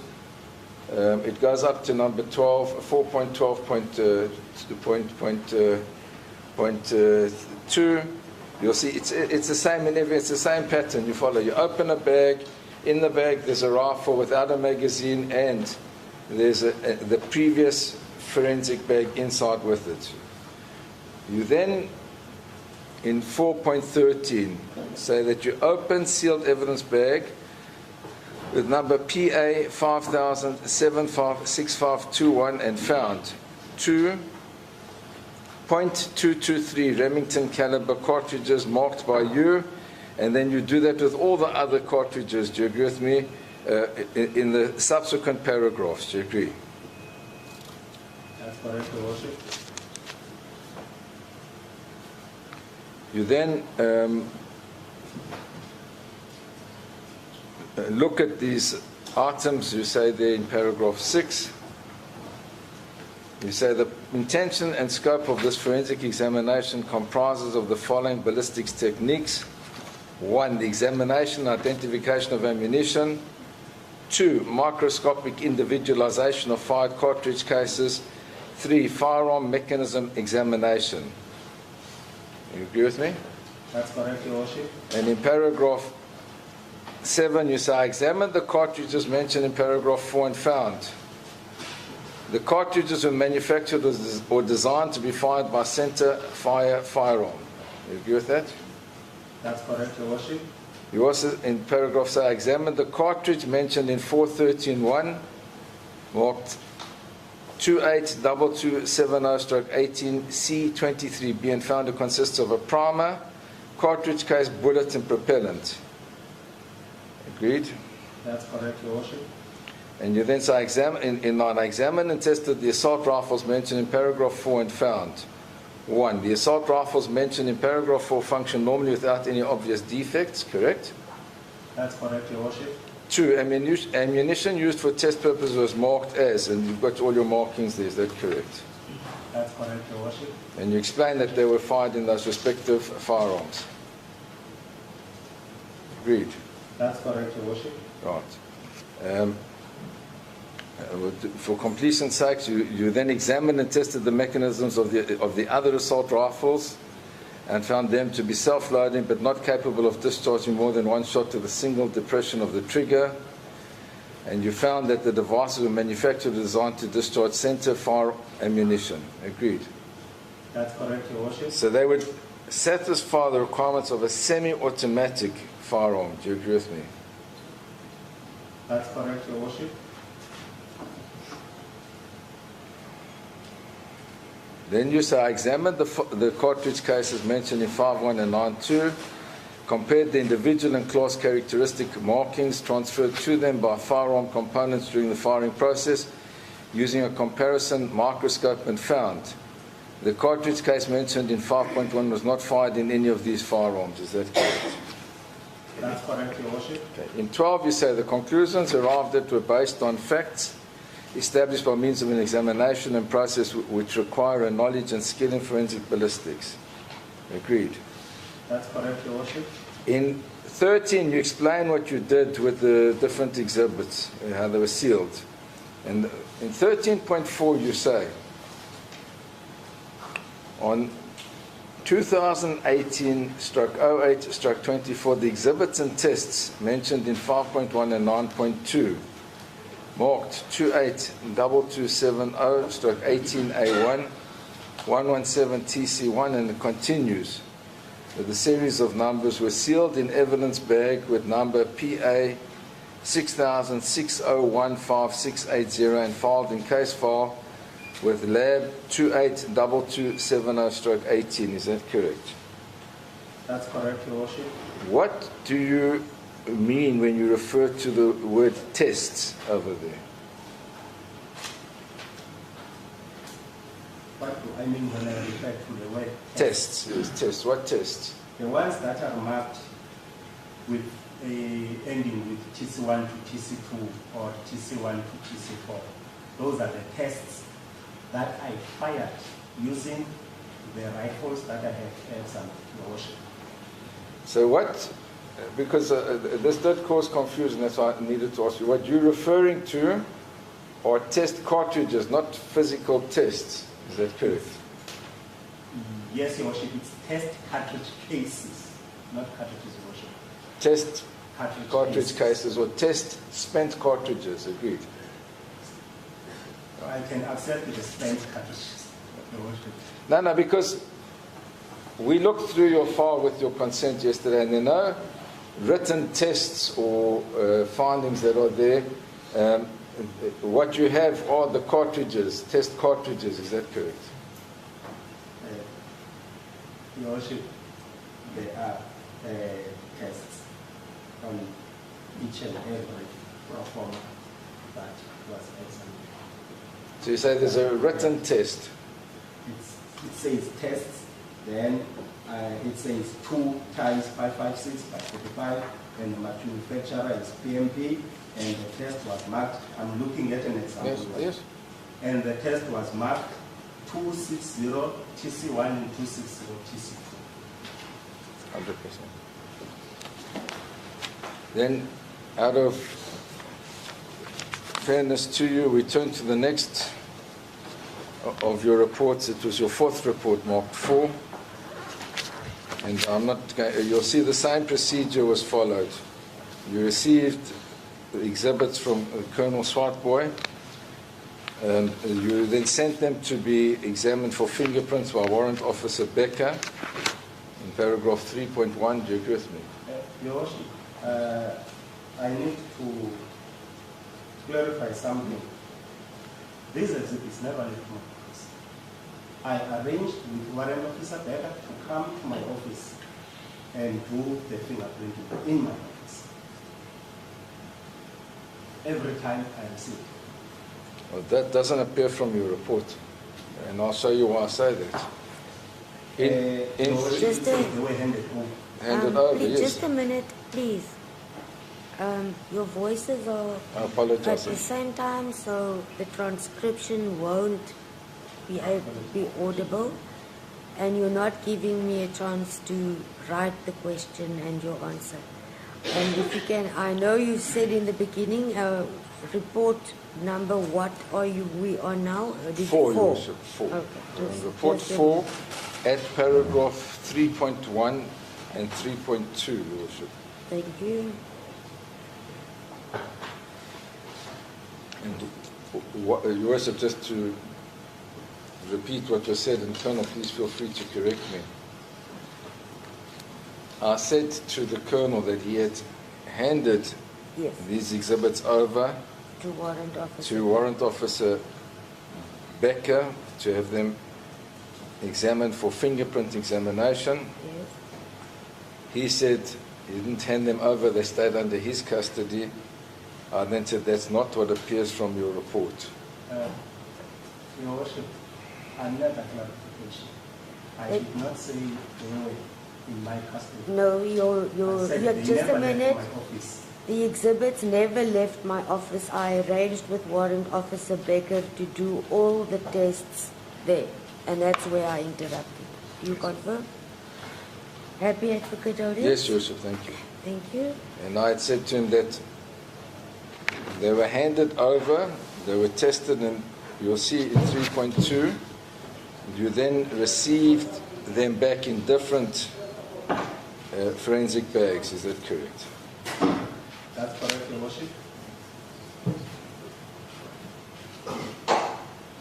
And then at 3.3, you explain that on the 20th of August 2018, you handed over the new sealed evidence bags to AC Silangwe at the Forensic Laboratories reception for registration.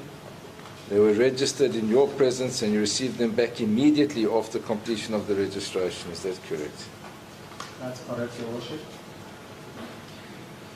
You'll then see, Colonel, and please feel free to check, because you say then on that same day, 20 August 2018, you opened the new sealed evidence bags and found the following exhibits. And in each instance, you will find a firearm without a magazine with the opened previous evidence bag inside that forensic bag. Do you agree with me? Please feel free to check.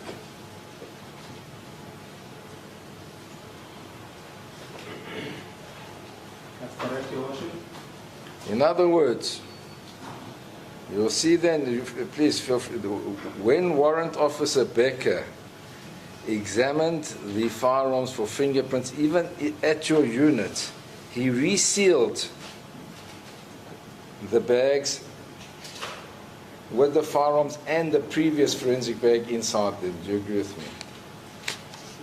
That's correct, Your Worship.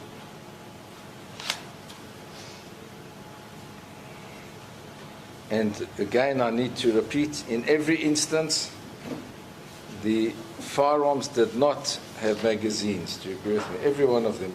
There are 14 here. Please feel free to check if you doubt it. That's correct, Your Worship. Now, I'm told that in this instance, the same pattern was followed in that cartridges were handed in with these firearms as well. You marked those cartridges and didn't fire them. Is that the case?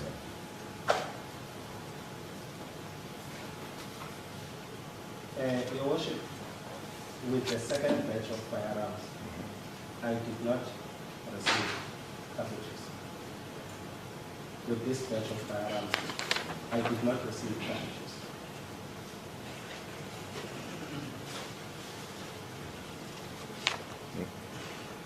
I'm specifically instructed that in every instance, each firearm was handed over with 5 rounds. You say you didn't receive the rounds. Yes, Your Worship.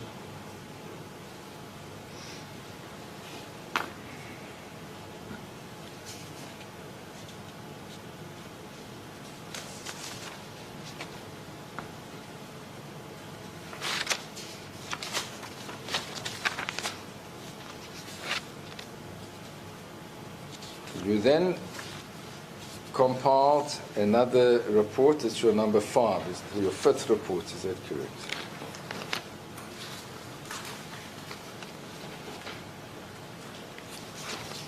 Correct, Your Worship.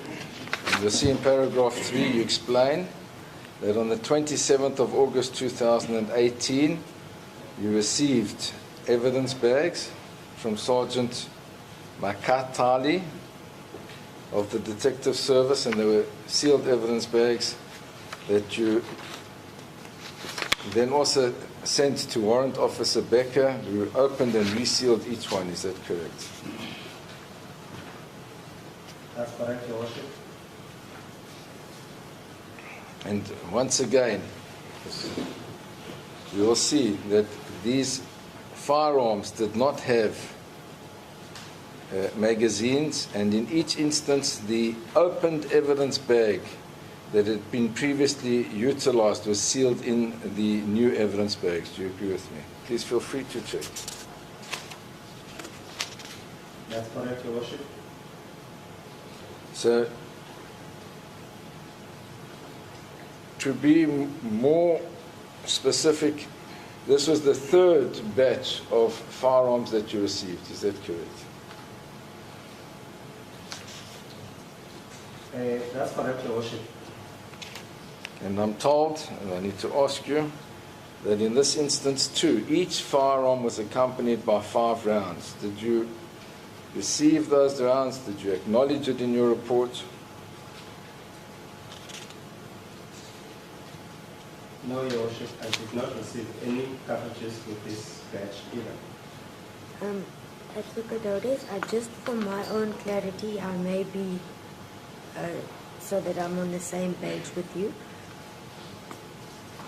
In the first report where he acknowledges receipt of all the rifles, thereafter he acknowledges receipt of all the cartridges.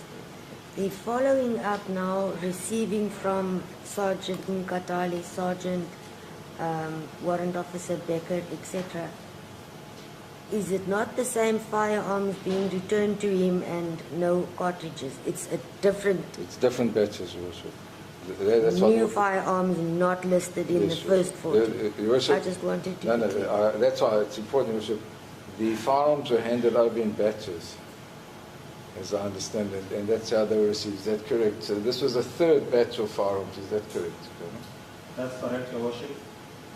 I was so difficult to, so I couldn't understand why there were so many reports. Then I'm on board. You can proceed. And you'll see, out of fairness to you, in paragraph 13, you say, during the performance of my official duties, the exhibits and tests mentioned were for the purpose of the examination kept in my custody under lock and key from 2018-08-27 until 2018-09-04. And those tests are the test cartridges, TCs, is that correct? Those are the test cartridge cases. Yes.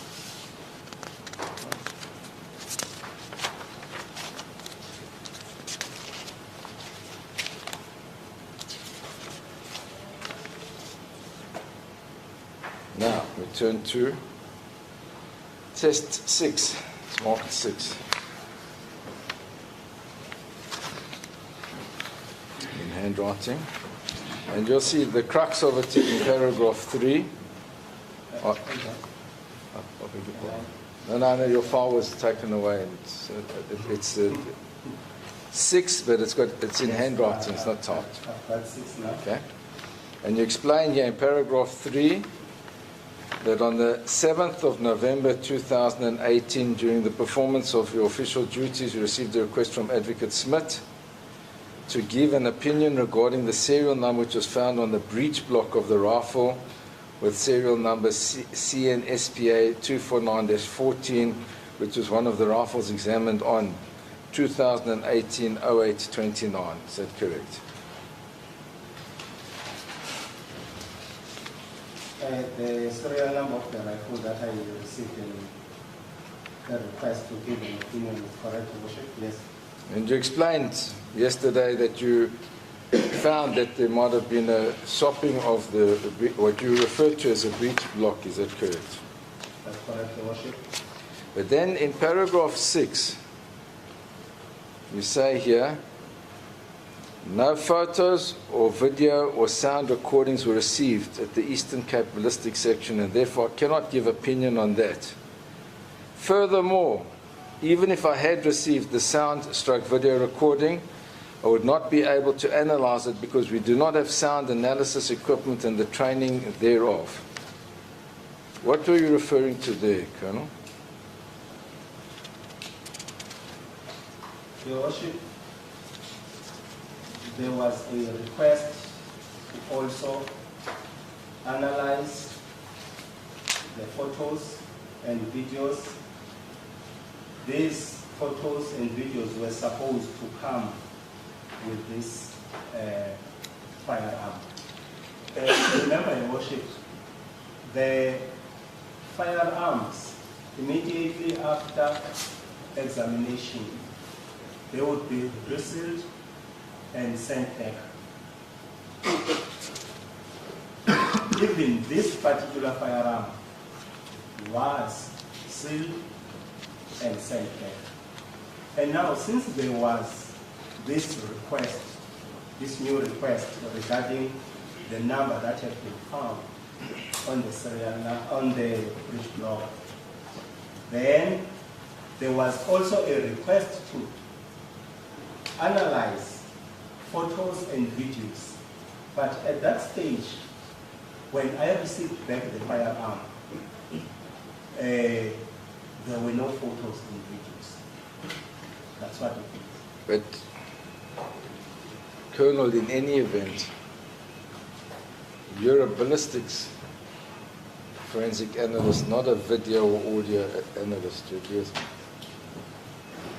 And that's correct, Your Worship. That's why you even say that you don't have, and it's not to belittle you or anything, I'm not getting personal. In fact, I respect your integrity and honesty on this. You say you don't have the equipment and the training to do so. You agree with me? That's correct, Your Worship.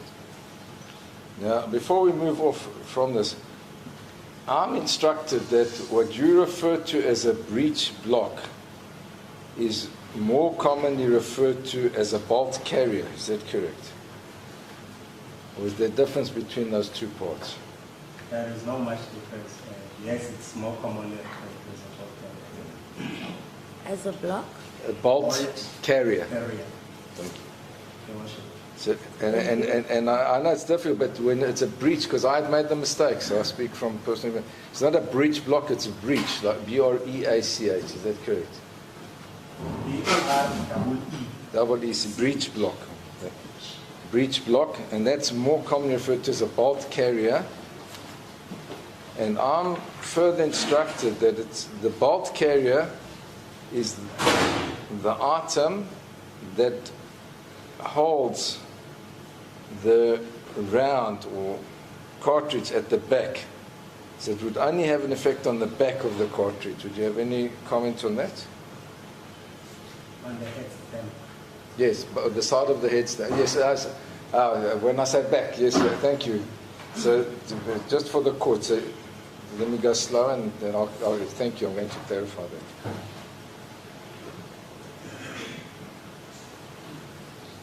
So at the head you have a projectile, at the back you have the head stamp, if you can refer. So at the back, it only has an impact on the back where the head stamp is that correct?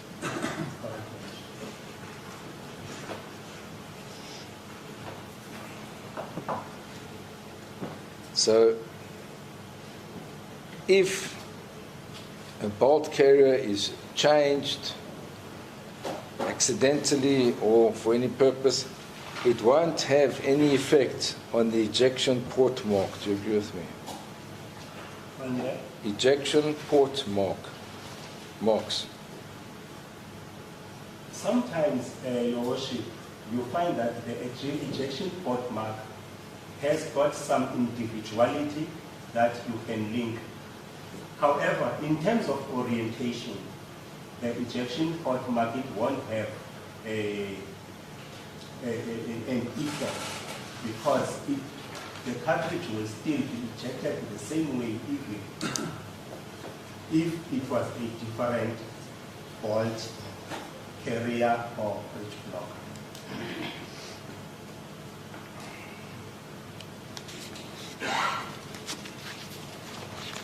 If we can then turn to, there is no seventh report by you in the docket. No, I don't. So the next one is numbered 8, is that correct?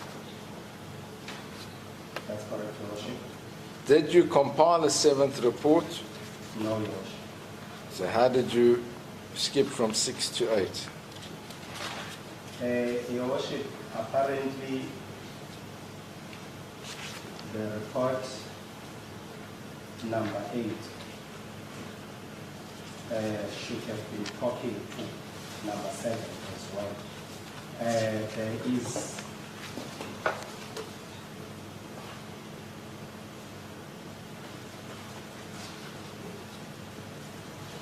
a case, since there was this request of the analysis of the CDs individually, then entry number 7 was registered. However, there were no exhibits at the time. Therefore, that entry had to be cancelled. So there was no examination on that particular entry. These numbers relate to entries every time exhibits arrive. I'm understanding it for the first time, but we need to be more specific out of fairness to Her Worship. No, I'm understanding. So the report number 6 referred to the bolt carrier and or breech block and CDs and or videos and audios. Do you agree with me? Those videos and audios weren't received, but in your report number 8, you deal with those videos and audios. Is that correct? Yes, Your Worship. Yes. What happened was, as indicated in report number 6, that no photos or videos were received. Therefore, entry number 7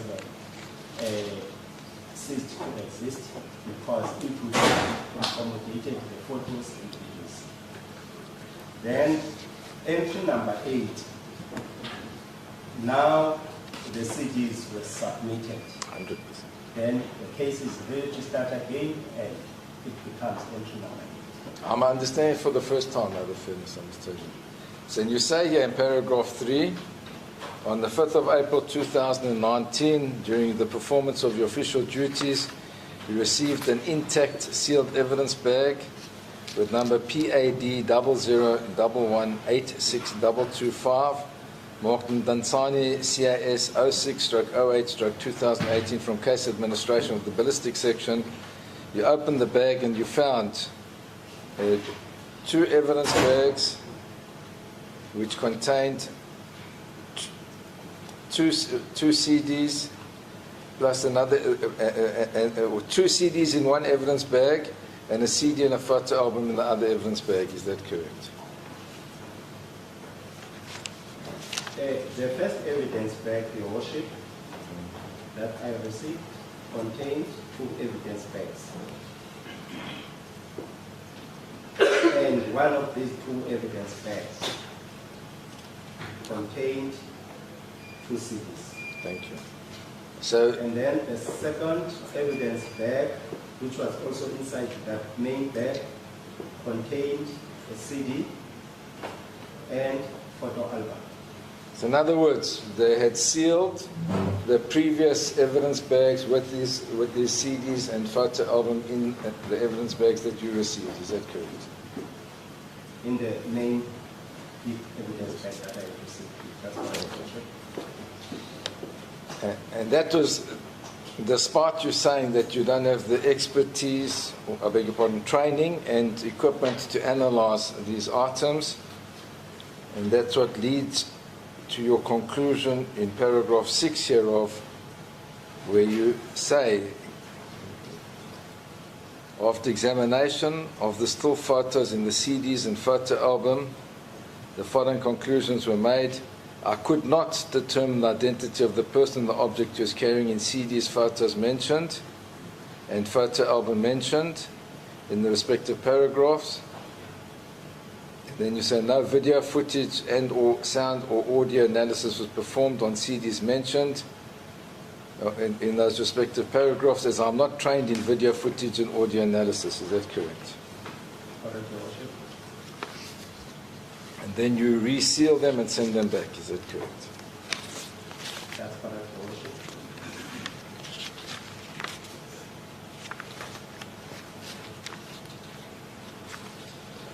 We then turn to your 9th test. And here you explain, in paragraph 3, that on the 13th of December 2019, during the performance of your official duties, you received a request from Advocate E. Smith of Eastern Cape DPP to conduct further tests to establish the ejection range and muzzle flash using the firearm with serial number CN-SPA 249-14. Is that correct? That's correct, Your Worship. And then you explain that you received the rifle as well in a sealed evidence bag. Is that correct? That's correct, Your Worship. That you opened it, and then you say in paragraph 5, the intention and scope of this forensic examination comprises the following ballistics techniques. 1. Projectile trajectory examination. 2. Crime scene examination, reconstruction, and scene photography. Is that correct? That's correct, Your Worship. So, am I correct in assuming that the intention of the tests that we watched on the videos yesterday was to reconstruct the scene to examine how that firearm would fire, or had been fired if it was the one that was fired? Is that correct? Your Worship, reconstruct, I might have a different understanding of it, in the sense that I might understand it as redoing something that was already there.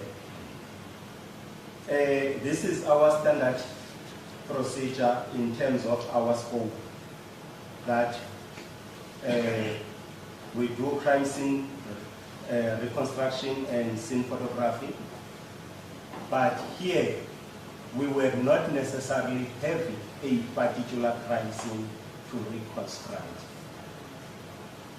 No, Your Worship. Now, then we're in agreement, so we can have a look. There was no reconstruction, you agree with me? Thank you. Advocate Howard, sorry to interrupt you on that point. I'm just noticing the time. I just want to hear from court staff. I'm No, sorry. I didn't allow for a tea adjournment, so I'm not sure if anyone needs a bathroom break or to eat. They've been in court since appropriate. Bishop, I think it's only fair to take a short break. I know exactly where I am. It's perfect. Thank I've you. also marked where we are, so it shouldn't be a problem. Thank you, Bishop. It's 12:30. Shall we be ready to return by 11:45? Yes, worship Jesus. Thank you. Just leave everything here. It's too heavy to carry up and down.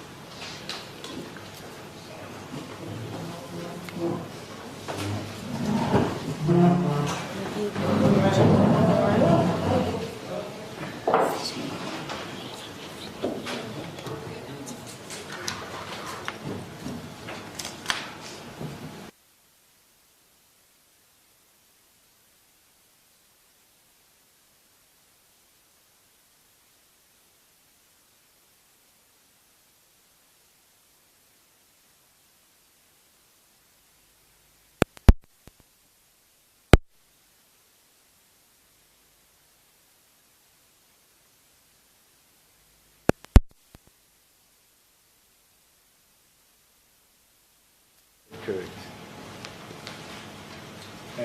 Your Worship, that is what we did, and we took measurements from current partition system.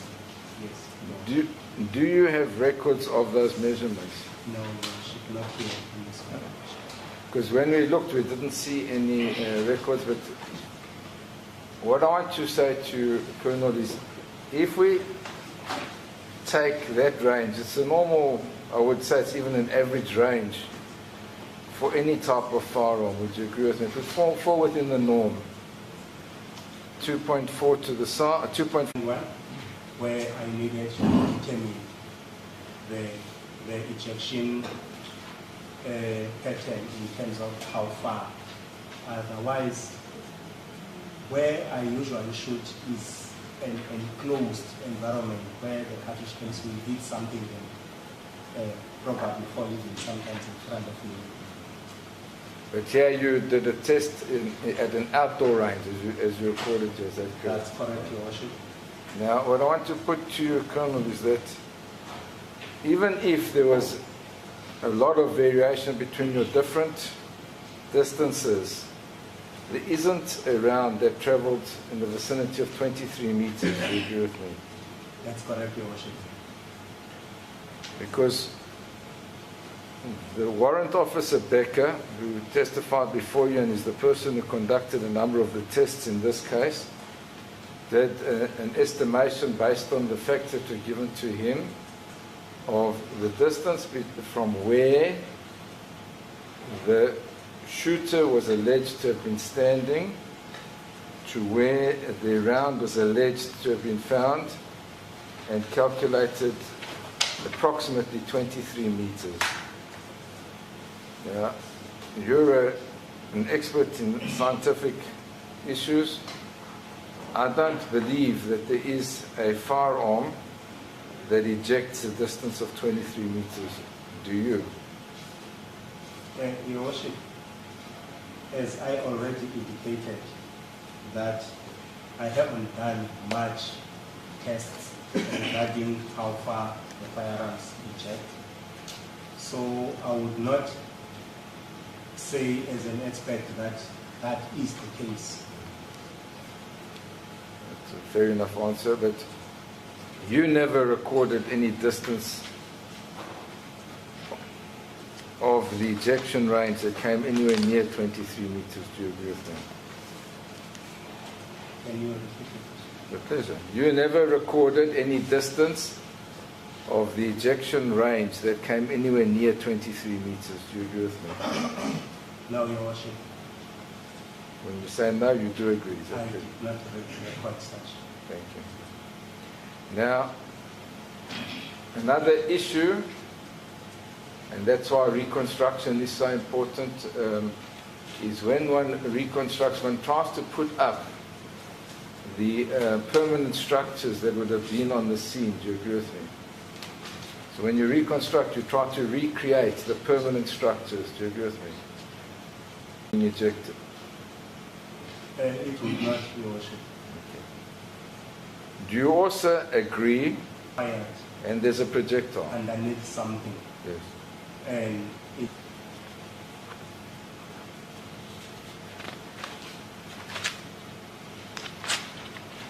The intention and scope of this examination comprises of the following ballistics techniques.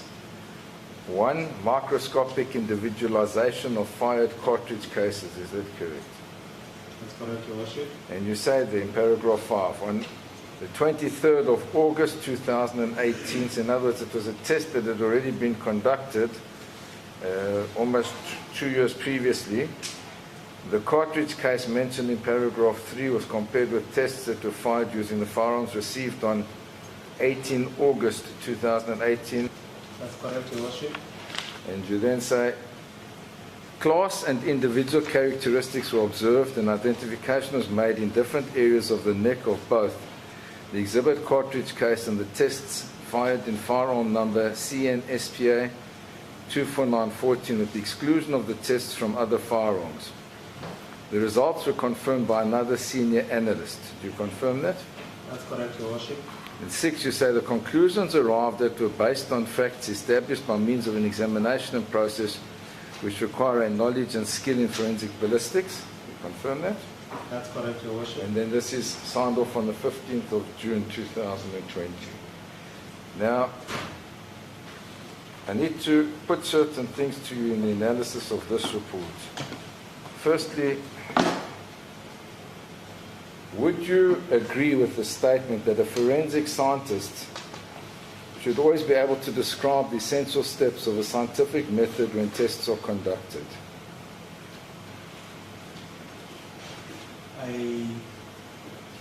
So that tests are not conducted in order to prove a certain aspect, but rather an experiment where the results are objectively recorded and can be verified by any other examiner at a later stage. That tests are not conducted in order to prove a certain aspect, but rather an experiment where the results are objectively recorded and can be verified by any other examiner at a later stage. Do you agree with that? Yes, Your Worship.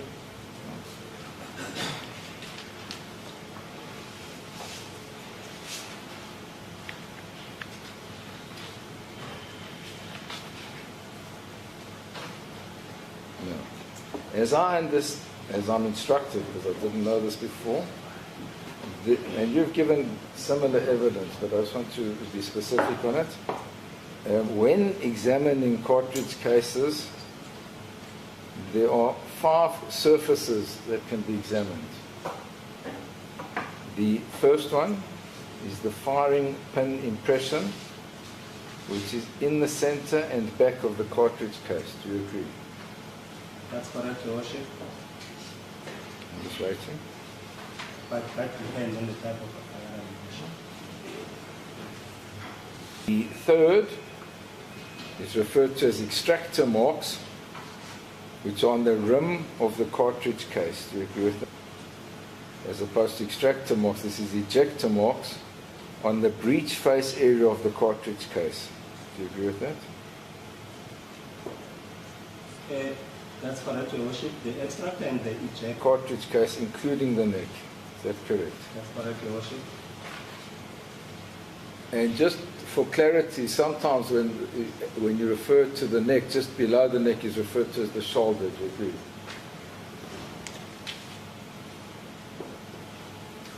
Your Worship. Slowly, Your Worship. You know, you're showing something, we're looking, and then you can't write and look at the same. I can't see what you're holding in your... Let me just go closer. Sorry? Alright, can you repeat? With this cartridge, Your Worship, No. type of cartridge. Noted and seen. Report. So now, what you're saying, Your Worship, so the Yes. neck stops before the copper begins. That's And understand it, during the microscopic examination process, the examiner will in 2 different areas, minimum of that particular space. Let me summarize. What I'm saying to you is, over and above the neck area, in this case, all the other surfaces didn't provide a positive match. Do you agree with me? Your Worship, with the ejector and the extractor, it does not necessarily always mean a fired cartridge case was fired in a particular firearm. It could have been cycled through a firearm. When you cycle a firearm, where you have a round in the chamber, and then you cock it open, that round is going to be ejected. Therefore, you might find the ejector as well as the extractor mark, because the extractor claw, as it is sitting in the chamber, the extractor claw is also hooked on the rim of this particular cartridge. So these 2 type of marks do not always necessarily mean that the cartridge case was fired in a particular firearm. Colonel, you haven't answered the question, but I'm going to add to this and we'll come back. Not only the ejector and extractor marks would appear, even though a round hasn't been fired, the magazine mark is the same. Do you agree with me? Because you can put it in and out of the magazine without firing. Do you agree? Yes, But now, I'm going to ask you the same question again.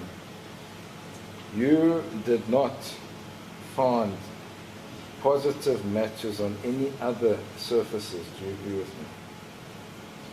On any other surfaces? That's correct, Your Worship.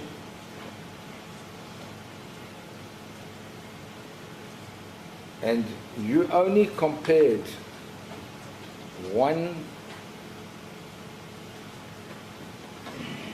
test round from that rifle. It's TC49 3 to this one in the photos that you referred to. Is that correct? No, Your Worship. That's not correct. I received, Your Worship, 40 firearms in total. Those firearms came in 2 batches. The first batch had approximately, I just want to verify the exact number of exhibits in the first batch.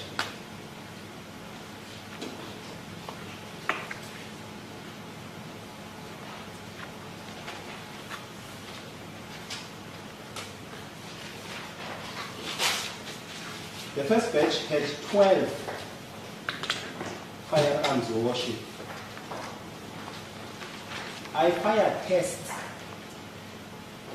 in all 12 of those firearms, and I compared all those tests with the fired cartridge case. And the second batch, Your Worship, that I received,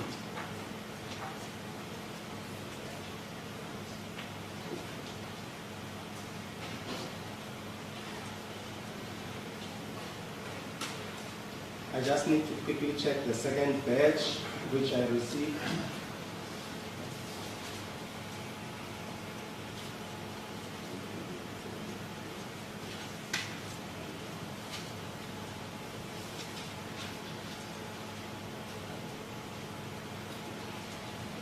In the second batch, Your Worship,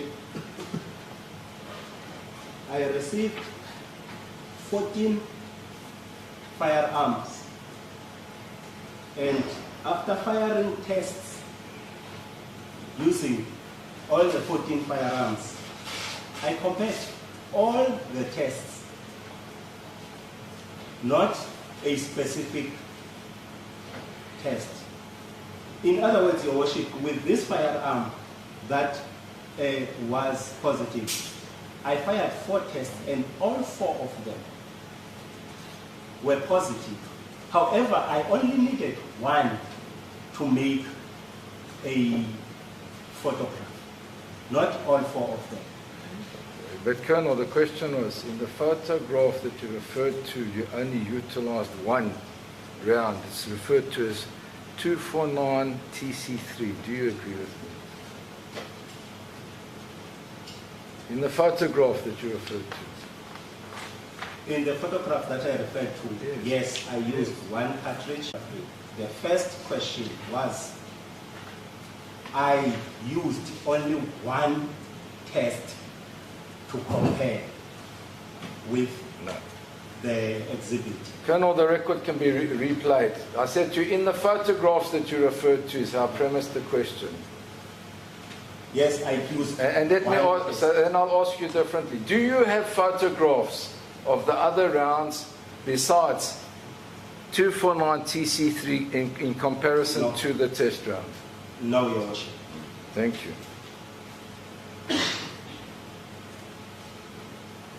Now, you as an expert were obliged as well to record the negative findings, in other words, where it didn't match. Do you agree with me? Yes, Your Worship. Why does it not appear in any of your reports? Your Worship, my docket was viewed, and in my second report, it is stated clear that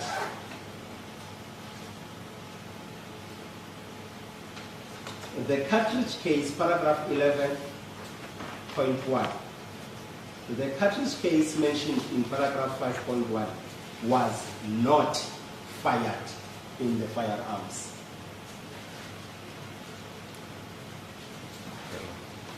I'm talking about the exhibit in question's other surfaces. You didn't find a match on any other surfaces that does not appear in any of your reports. Do you agree with me? In any other surface, in any other tests or Any other surfaces of the same test of the firearm? Yes.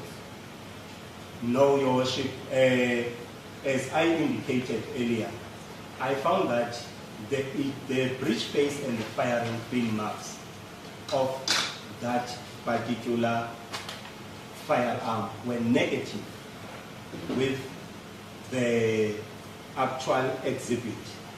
But as a standard procedure, we check all the different areas, and I found in the chamber, which is part of the neck area, that the cartridge case was indeed fired in that firearm.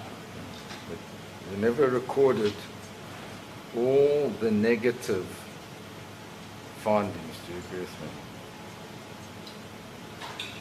Your Worship,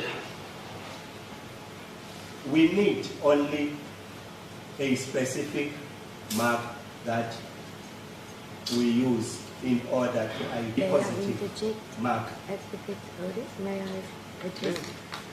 All right, the witness. The court, and I'm sure the others, fully understand what you are explaining, but the question in short and in essence is, there's no way that you captured the negative marks found, and that requires a confirmation or denial. No, Your Worship. There is nowhere where I captured the negative Is marks. that what you wanted Yes, to know? Your Worship, thank Advocate you. Otis? Thank you, sir. My argument, and I'm giving you the opportunity now, Colonel, will be that you weren't objective, because an objective witness deals with all that which supports their theory and all that goes against their theory, so that it can be objectively assessed by other experts. Do you have any comments? Your Worship, my examination was objective at all times, because not that I only used another senior analyst to confirm that. Objective, but that's argument. Let me put to you, Colonel, your report doesn't even name who confirmed your finding. I do not agree, Your Worship. I want to take it one or two steps further. At your ballistic laboratory, you have access to very sophisticated equipment. Is that correct? I would not understand by means of sophisticated equipment, Your Worship. Well, you are trained in and have access to microscopic equipment. Do you agree with me? Microscopic equipment. And picked up a very clear and obvious point out, sir. Do you have any comment? Okay. Can I repeat the question? They saw something that was so obvious, even with their naked eyes. Do you have any comment? They saw something with the naked eye Yes. that was so obvious. Yes. Mr. I want to check. I don't know if this is a question or it's just put to the witness, but it's a very vague. I mean, if my medical permit can have more clarity. Did it match what they see or not? I mean, it's very vague, but it's put to the I think witness. Advocate Otis was clear. He said, I will put to you, so I assume that's a statement. But I also would like to know what cartridge you are referring As to, you wish, if it's yes, the one in dispute, Thank you, or because you were saying No, rounds. Your Worship, So I I'll be- wasn't sure. No, I'll be absolutely specific with the mark and what they saw, so then it should solve all problems. What they noticed was a ring on the shoulder, a very clear ring on the shoulder. That's what I asked you about, so next to the neck of the actual exhibit in this matter. Have you noticed it? I noticed, Your Worship, but that is not an identifier, and I mark that is used in ID. Your Worship,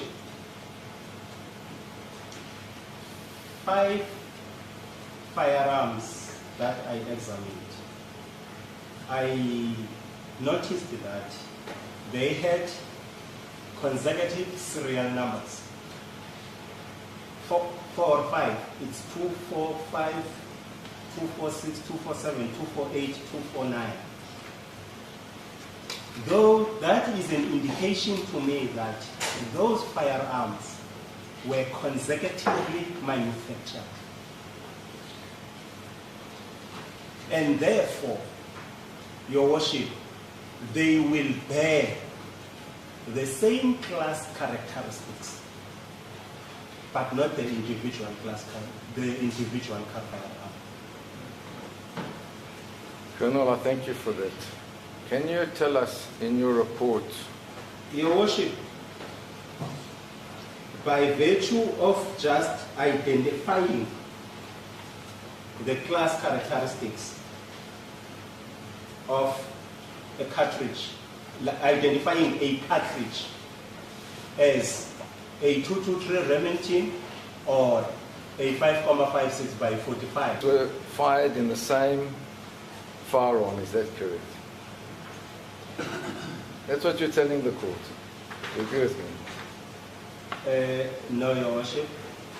I've identified one fired cartridge. That way you don't explain or number what characteristics you utilized to come to that conclusion. Do you understand what I'm putting to you? Your Worship, as I already indicated, the case was viewed and my worksheet was seen, indicating that the neck and chamber marks were the ones where the identification was made. And one of my reports also indicates such. We're not aligned in our question and answers. So let me rather number. Do you agree with me? No, Your Worship, there is no procedure for us to give a number. Now, we disagree on that, but I'll leave that for argument. The point I'm making is when the court deals with fingerprints, by way of example, there are certain minimum. I know you sent it out for fingerprints, but you have certain functions that cannot be taken away from the court. So if I use fingerprints as an example, a fingerprint expert will say, I looked under a microscope and I found 8 identical features in the fingerprint. But they'll number the features. You understand what I'm saying to you so far? I understand, Your Worship. But the point is that that expert must then come to court and show the court, have a look here, have a look there, have a look there, and you'll see it's exactly the same. Your Worship, I did prepare court charts where I showed different areas around the neck. You were never questioned on them.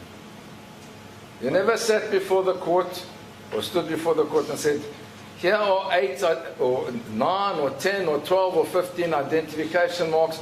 Please have a look at how they are exactly the same. Do you agree with me?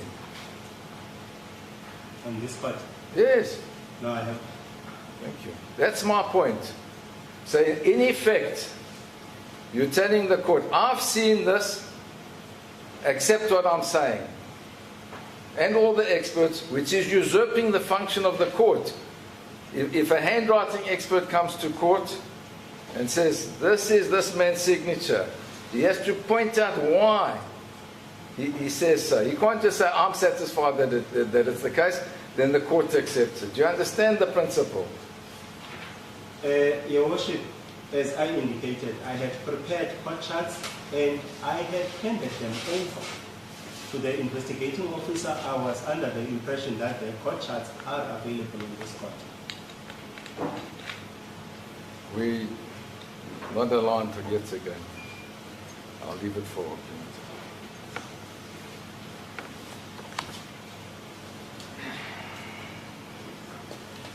A further factor is that any such comparison would have to show both the areas of resemblance and the areas of difference. Do you agree with me? It's logical. The areas of resemblance Yes, and areas of difference. No, Your Worship. No, I don't agree, Your Worship. And I put to you that if you don't take into account the areas of difference or the differences, then it can never be regarded as objective. It's got to be subjective. You're only looking to make something match, not looking at all the possibilities that it doesn't in fact match. What is your comment, sir? Your Worship, as I indicated, 2 other senior specialists checked these cartridge cases. These members were not informed as to where to look, what to look for. They were just given, and then they found the same thing. That's pure hearsay. They're not here. We don't have their reports. We don't even know from your report who they are. It's like saying, the court must now agree with me because 2 other people also agreed with me. I'm not telling you who they are. It's not in my report. I'm not telling you how they agreed, where we disagreed. It's just accept I'm right because X and Y agree with me. That's what you're doing here. Do you appreciate that? No, Your Worship.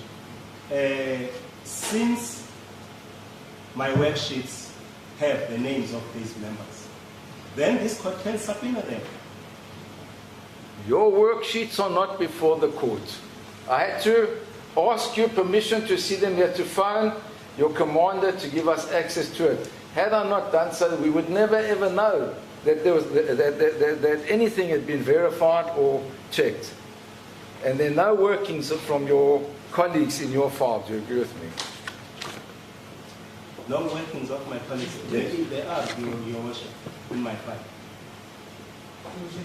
This questions have been asked and answered. Oh, I don't know how many times. I'll move on. I don't Answer the think- same question. Worship, I'll move on, I can assure you.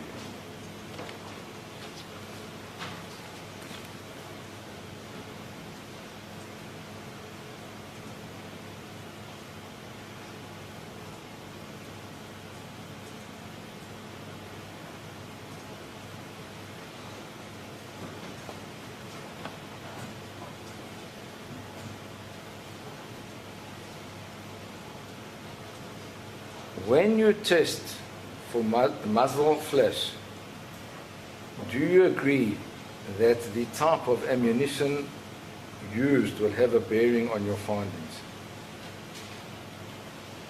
Your Worship, as I indicated, that the muzzle flash experiment that I conducted, I did not conduct it for the purpose of me still analyzing it. I was merely requested to just conduct a test. I was informed that somebody else was going to be acquired to do the analysis of such.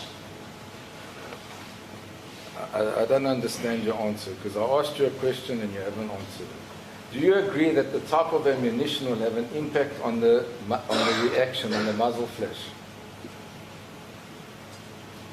Once again, Your Worship, as I indicated already, I conducted the muzzle test, not for the purpose of analysis. So what was the purpose of your test? It was just for somebody else. For me, it was me as a facility used to conduct the test. Because we've got the facilities, Your Worship. But even so, Colonel, please, it's basic. If I use a stronger round, it's going to have more muzzle flash than a different manufacturer that has less less explosive material in it. You agree with me? The charge, Your Worship, in the cartridge has the bearing on the muzzle flash. Thank you. And therefore it's important to record in your report what type of ammunition was utilized. Do you agree with me? No, Your Worship, there was no such request that I must record this. All that I had to do was just to shoot. So is it your evidence, because I'm understanding it now, possibly for the first time, that you were required to video the muzzle flash, that was it, and somebody else was then going to analyze it and work it out? Is that your evidence? That's correct, Your Worship. I must put you then so we don't have any such further report. Are you aware of any such further report? No, Your Worship. And I want to put you that even if that was the case, it was pertinent for you to have to record what ammunition was utilized. So that the person that's now analyzing says, well, this is what happens with PMP. If I use Narinka, it's going to be different, or even to do a comparative between the different types of ammunition. Your Worship, I did not see that as a necessity that I had to record the ammunition. However, our standard ammunition that we use is just a normal PMP. Now, your expertise relates to the forensics of relating to ballistics and firearms, not the law relating to firearms. Do you agree with me?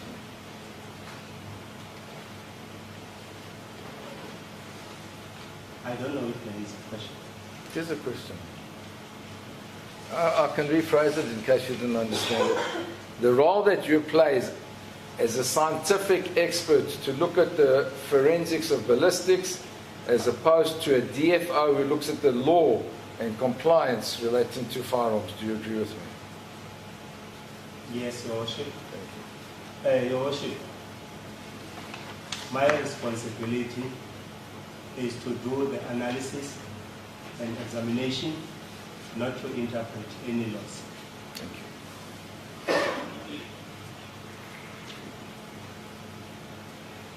Now, I'm almost finished. You were asked by the prosecutor about the sound of the firearm, and you said, as we saw in the video, you can't comment because you wear earmuffs when you shoot. Is that correct? That's correct, Your Worship. Thank you. Thank you. I have no further questions. Thank you. Thank you.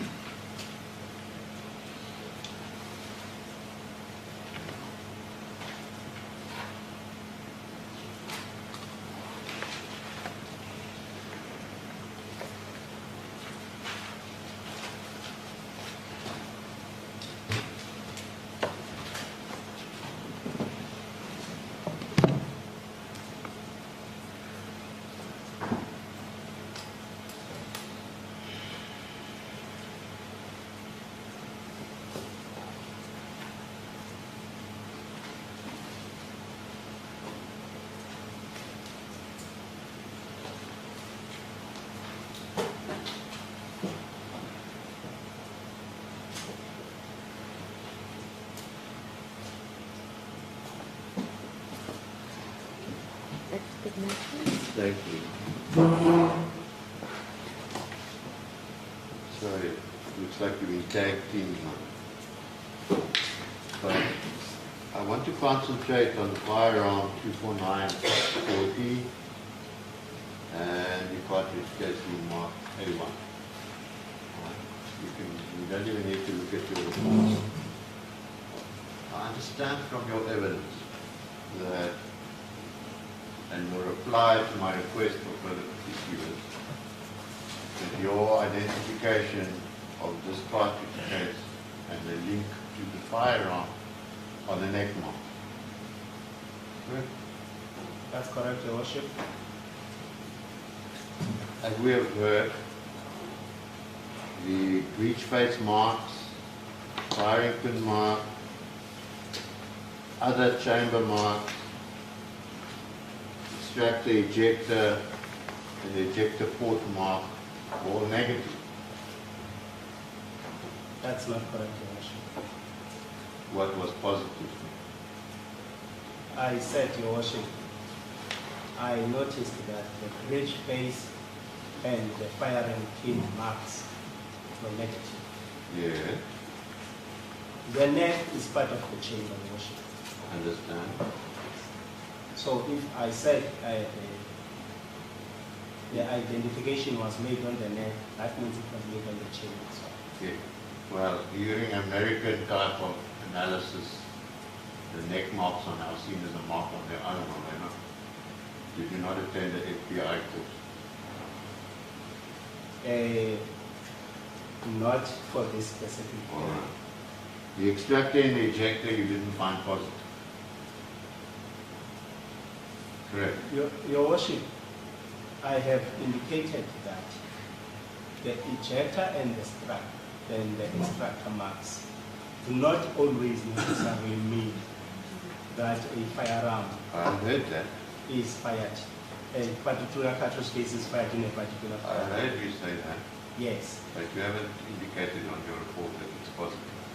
Simple No, as that. no, Your Worship. The ejector port mark, The my ejector, learned friend asked you about the ejector port mark, and you didn't completely answer the question. What about the ejector port mark? the ejector port mark, Your Worship, was used for orientation. I've heard you say that.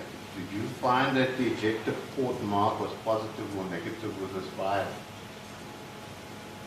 I could not determine whether it was positive or negative in the ejector port mark, Your Worship. Why not? Why not? There were not enough individuality within the mark itself for me to determine if it was positive or negative, Your Worship.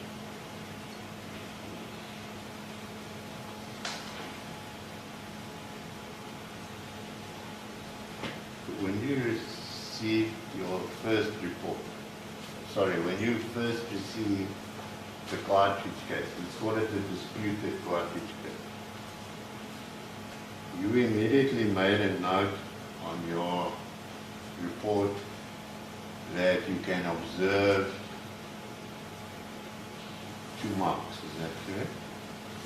You said, this is A16. You said, I also found an ejector mark as well as an ejection port mark on the cartridge case. Correct? Correct, Your Worship. And I can tell you that just from the naked eye, we can also see the ejection port mark on this cartridge case. It is very prominent. That's correct, You Your agree Worship. with me? All right. Now, you then went, as I understand, and you tested all the firearms belonging to this company that could have fired this cartridge case. Correct? Your Worship, I don't know where the firearm, who they belong to. The procedure, the standard procedure with us is simple. The case is brought to us in a sealed evidence bag with a covering letter accompanying it, and then we just analyze. Well, sorry. Actually, what I should have put to you was, you analyzed all the firearms that were brought to you that could fire this cartridge case. Correct? I analyzed all the firearms that were brought to me. In other words, you fired test cartridge cases of all the firearms, and you compared those test fire cartridge cases to The exhibit. the exhibit. Now, if I understand your theory about the firing pin and the breech face being negative, is because maybe the parts got changed between the firearms, whether purposely or inadvertently, correct? That's what you said? That's correct, Your Worship. Well, now tell me, which was giving markings similar to the breech face and the firing. Your question is incomplete. You don't understand. Maybe I don't myself, but anyway, let me do this. You tested all the firearms that could fire this cartridge case. That's All right. correct. First of all, got it. That's correct, Your Worship. Your excuse or your theory about why these other marks are not found with this specific firearm is because the parts might have been changed inadvertently when they were cleaning it or whatever. Maybe you told us this long story how the parts are interchangeable. That's correct, Your Worship. All right. So, now when you were testing these other firearms, if the parts had been changed now, then you would have picked up, would you have not, that these other firearms suddenly have a firing pin or a breech face, which is connected to this cartridge case. Yes, Your Worship, but I did not pick up in any of the firearms any positive links to this particular cartridge case on either the breech face and the firing pin. Or on any other surface. On any other surface. Yes. Exactly. No, I've brought what do you call a breech face. This firearm is also known as AR-14, is it not? Common. AR-14. This is a Noreen for yes, a copy of that. No. What we're going to do is we'll take a photo of this for you, and then we can hand it to you to have a look at. The point I want to make to the Colonel is the following. Can you dismantle this firearm? Are you able to dismantle it and put it back together? I am able to take a breech block out of the You call this a breech block. Is that true? It's correct. It's not really a breech block, is it? It's called a ball carrier, not so. Sorry, Your Worship. You find something funny? No, Your Worship. I am No, I don't mind a bit of humor. sorry, Your Worship. I apologize. I humbly apologize, Your Worship.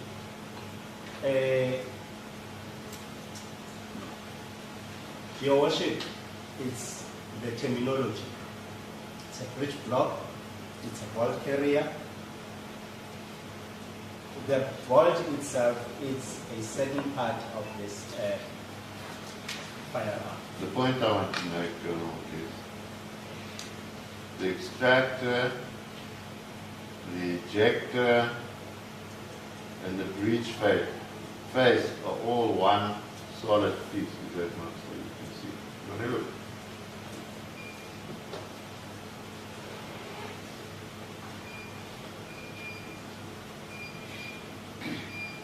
That's correct, Your Worship. And then,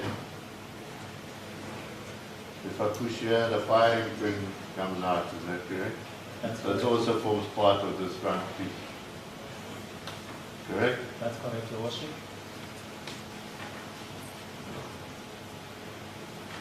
So, if this particular piece is interchangeable with another firearm, like it is, we accepted what you said. One would put this into the other firearm, and when you fire a cartridge case, the firing pin, the extractor, the ejector would all make marks, and the breech face will all make marks on that particular cartridge case, correct? That's correct, Your Worship. And if I now take that test and I look through the comparison microscope with the tube,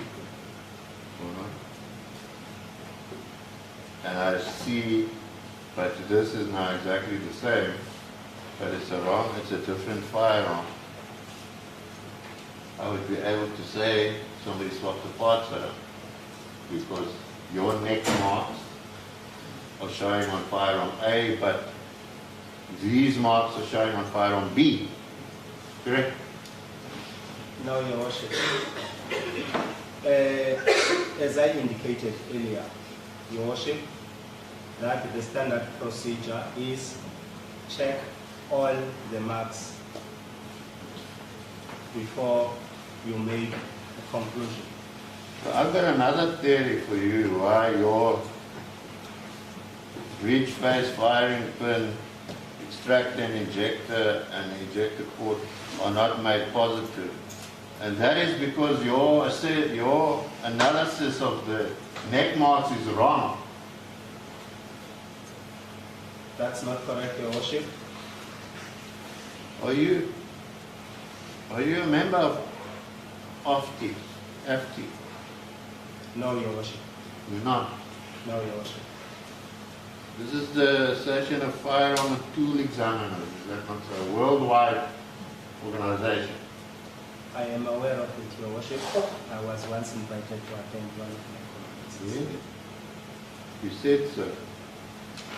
And would you agree with me that the standards that they set for ballistic comparisons is accepted worldwide?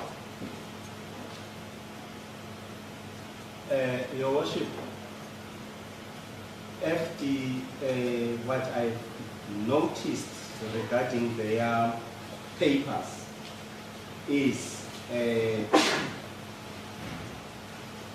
exactly what I'm doing, in the sense that they do analysis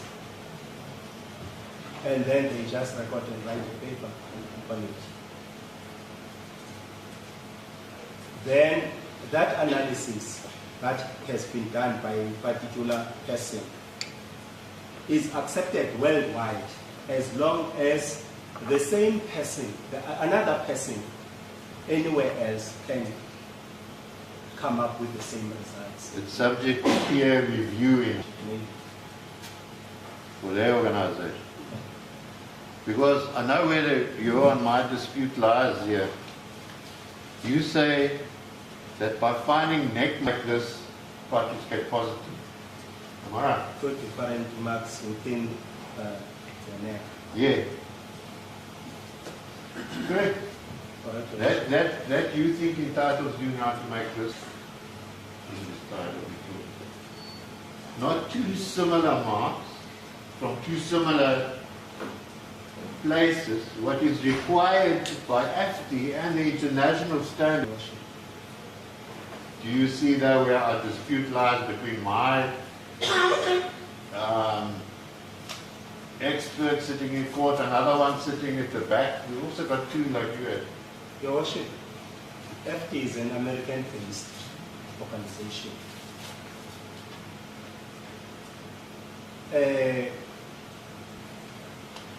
You realize what you just said? That you as the police in South Africa make your own standards as to whether you're going to decide something is positive or not, correct? That's correct, Your Worship. However, I wanted to continue, Your Worship. You stopped. Yes, I do. I needed to give time for the writing. Sure, carry on. We also do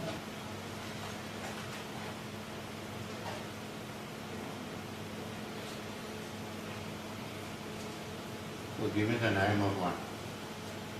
What laboratory outside of South Africa are you getting peer reviewed? And I hope it's not in Harare or...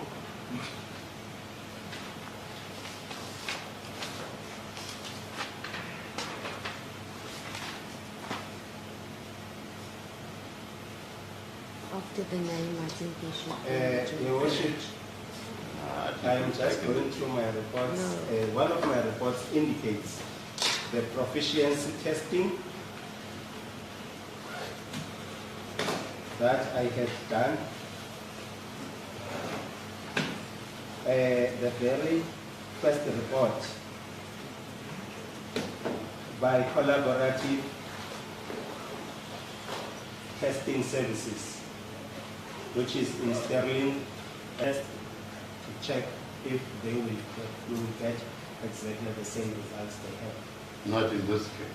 Can we just stop there, please? Sorry. I indicated, I Thank you. forget my piece. It's 10:01. Are we going to adjourn, or what is the procedure or agreement for the rest of the afternoon? Again, this is firstly how far I know the council is still going to be used, then I can discuss it with the rest of the board staff. I don't want to limit him to a certain time, because we know what one question you receive an answer after this, and also questions by court after this. I don't know if we will reach all of that today. Certainly.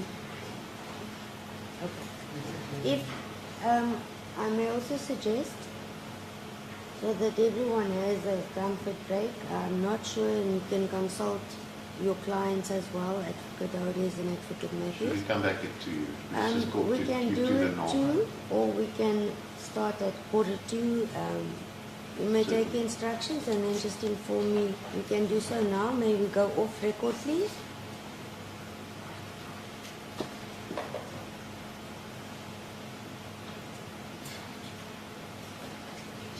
We are off record. Do you want to inquire from your clients? I just need to hear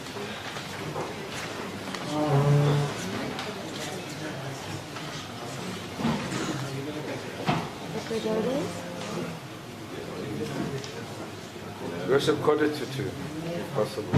Sorry, I can take one more. If possible. If it suits everybody, then we can finish it. It suits her and it suits Thank the subs. Fine with subs and fine with yourself and fine with you, Advocate Matthew. Thank you, Worship.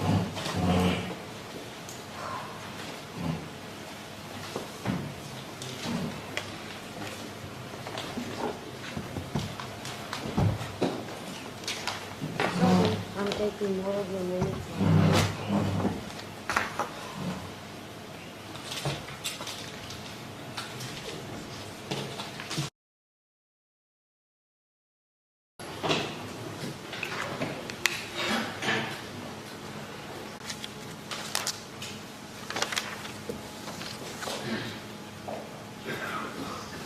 Sorry, I'm just reading something which No is problem. sent through to me. No If problem. you don't mind.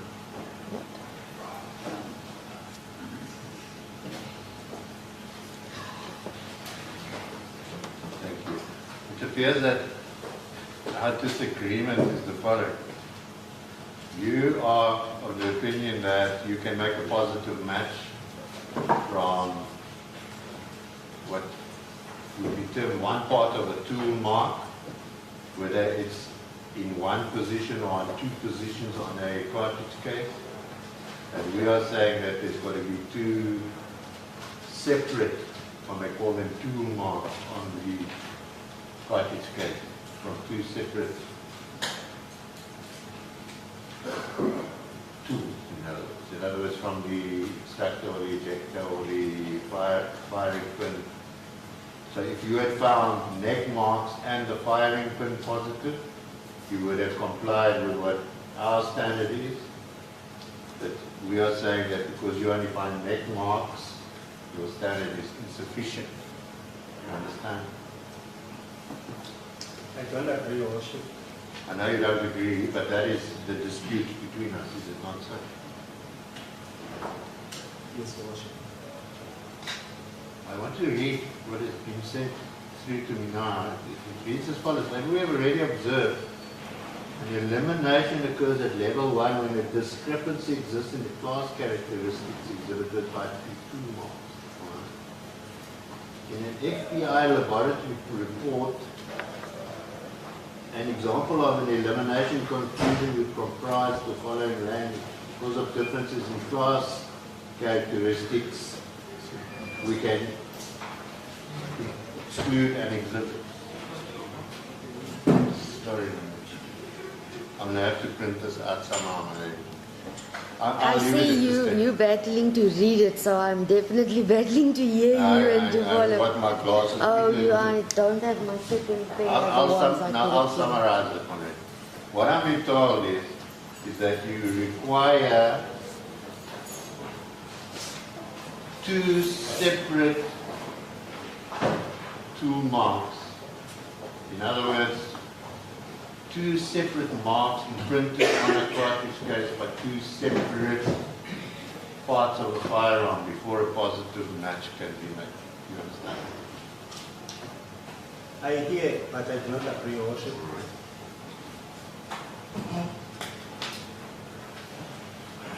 Now, I want to go to the ejection port mark. That is, you agree with me that this cartridge case, which you examined, cartridge case A1, has distinctive ejection port mark on it. You can see it with a naked eye. Yes, Your Worship. The part of the firearm, the ejection port, which causes this mark on the cartridge case, cannot be changed, correct?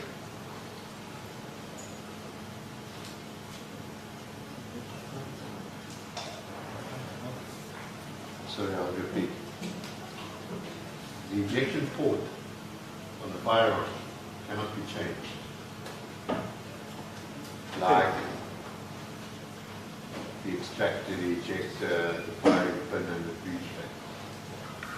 No, it can be changed, Your Worship. How do you change? Removing the breech bolt, because the breech itself is also part of the cycling of the firearm. Then it can also be changed together with that breech bolt. The whole frame of it. Not all firearms. I'm talking about this particular firearm, AR-14. All right, no other firearms, I'm not worried about any other firearm. I'm talking about SEA 249/14 and its ejection port. So the ejection port is part of the frame of the firearm. Your Worship, if it's possible, I would like to just double check that by just double checking the firearm itself. Is the firearm present still, do you know? I am not sure, Your Worship. Because we were asked if it can be taken away, and we said it can be taken away. Wish I can bring another one in. Not a problem. But, We discussed this for today, Advocate Matthews. Let me just put it to you, Colonel, that the ejection port of this firearm, anything can be changed if it's sawn or cut off or whatever, but it's not replaceable between two firearms. In other words, you can just take it in and out and change the firearm.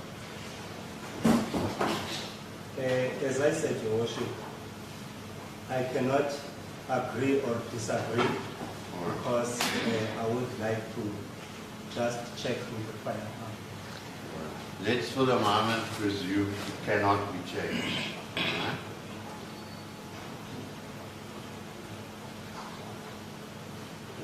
And the ejection port mark is negative with the cartridge case A1. Because you didn't find it positive, not so you only use this mark for orientation purpose. Correct? Half correct, Your Worship. I did not say either it is negative, Your Worship. Did you say it was positive? I did not say it is positive. I said there were not enough identifiable marks for individualization of this particular mark for me to make an ID on it? Well, my instructions are that this mark is so visible and so unique on this particular cartridge case A1 that it is highly unlikely that you were not able to look at it and either match it positive or negative. You understand? Your Worship, the mere presence of the mark does not necessarily always mean it will either be identified as being fired or as not being fired. Individual markings within that mark are the ones that will identify that particular firearm. For me, I did not get enough individual markings to say certain that it was either fired or not fired based on the ejection point mark. So what you're telling me, you actually in fact did look at it? I did look at it, Your Worship. And then I came with an undetermined conclusion when it comes to that particular mark, Your Worship. Well, you see, this is where I have to start agreeing with the counsel for accused number 1. Because this is something that we expect you to put in your report. That I'm making this finding indeterminate because I can't find sufficient markings. Have you recorded this on a worksheet? No, Your Worship. Well, I'm sorry, but I have to tell you, I think you're just thinking it up right now. No, Your Yeah, Worship. in court. No, that's not the case, Your Worship. And I'll tell you why you're thinking it up right now is because you know that if this ejection port mark is negative, then your neck mark and the alleged positive finding of the next mark can never be true. I disagree, Your Worship.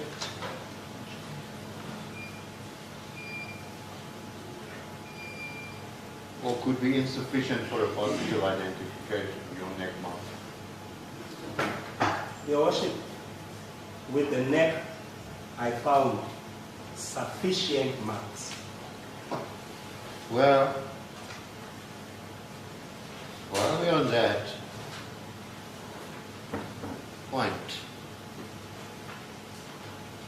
we must understand, Colonel, that both counsel for accused number 1 and I are not the first ballistic case we've done. You understand? It's not the first ballistic, you are not the first ballistic expert that has testified in a case that we both were involved in or are individually. You understand that? You did not point out to me when I requested you to do so in further particulars, nor have you pointed out to this court on what basis you say you have a positive finding except to say the negative. Correct? Your Worship, the request was, on what basis was the identification made, and the response was on the neck and the chamber mark. No, I accept that. Not neck and chamber. Do you find in chamber marks now too, or just neck The chamber? neck is part of the chamber. That's what you told me many years ago. All right? Or last year, I can't even remember. But my question to you is, even here in this court, you have not pointed out to us on what basis and what scientific basis you come to what conclusion. Is that correct? That's not correct, Your Worship. All you have said, you You used a comparison microscope.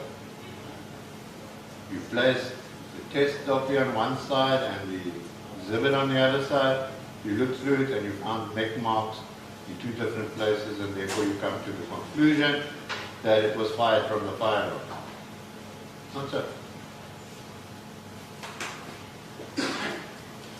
That's correct, Your Worship. Different areas of the neck mark, Your Worship. Advocate Matthews, I'm sorry to interrupt you, but since it's so difficult to hear, I don't know what is causing the beeping sound. Can you just please check?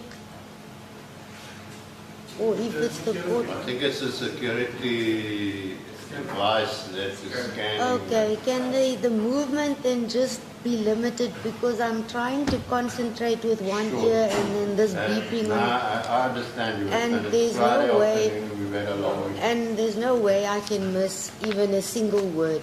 Everything is new to me and important, so Sure. I can't miss anything.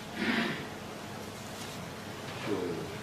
I want to put something else to you. This particular firearm, we have heard from Colonel Janssen. Now, we're only talking about SPA 24914. I'm not worried about anything else. Was booked out to a security guard in Johannesburg, you understand? You hear what I'm saying?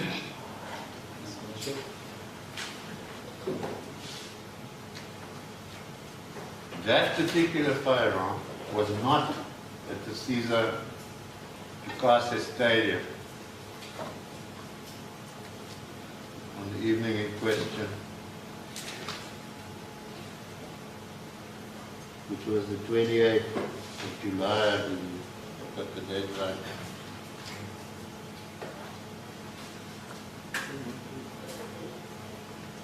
You understand? I understand, Your Worship. The firearm was handed to, or there was an offer made to Colonel Janssen when he came to the offices of the security company. In fact, by coincidence, as he was leaving, the security guard arrived with that exact firearm and offered to give it to him. You understand? I understand, Your Worship. My instructions from the security guard is that at no stage were any of the parts in this firearm swapped, changed, or substituted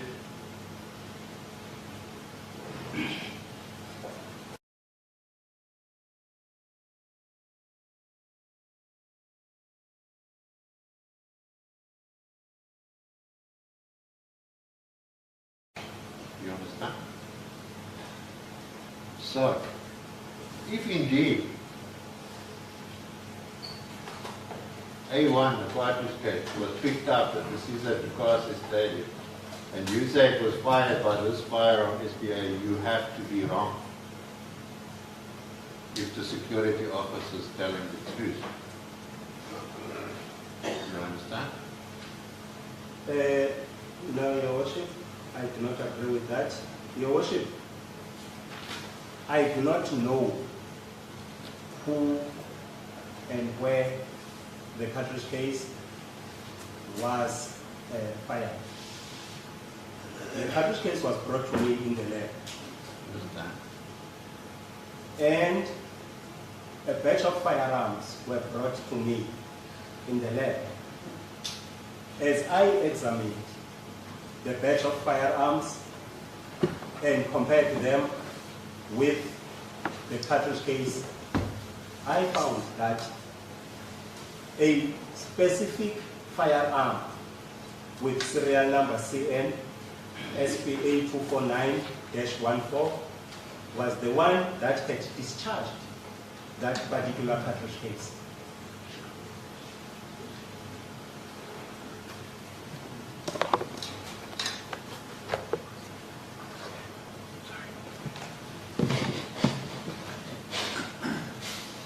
And your conclusion is based on this neck mark, correct? Not only the neck marks, Your Worship, as I indicated, the class and individual characteristics. Therefore, in other words, the class characteristics being exactly the same caliber and everything, then also Class characteristics apply to any firearm that is of the same make. of the same vehicle. Yes, so we could. There must be thousands of these firearms in South Africa. Right? That's correct. I'm not interested in class characteristics because in a ballistic case they prove nothing. The only individual characteristic you find is this neck mark. Okay? That's correct, Your Worship.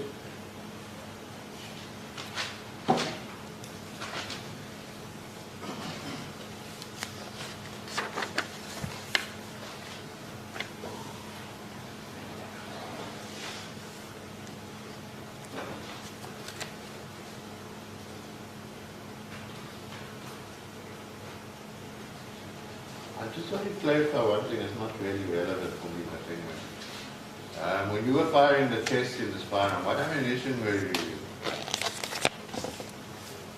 Your Worship, I Remember used for the flash. Sorry. for the flash. For the flash. I used our normal standard TNT ammunition, Your Worship. That is ammunition that can be used in an R4 or R5.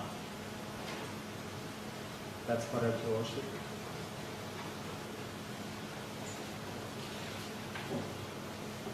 This firearm in question, the AR-14, is a .223, is that correct? That's not correct, Your Worship.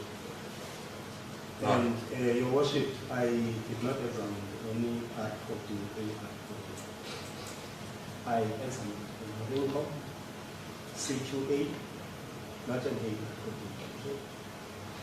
Our description of it is in the Rinka CQA Model AR-14. All right. SPA 249-14. Do you know what SPA stands for? No, Your Worship.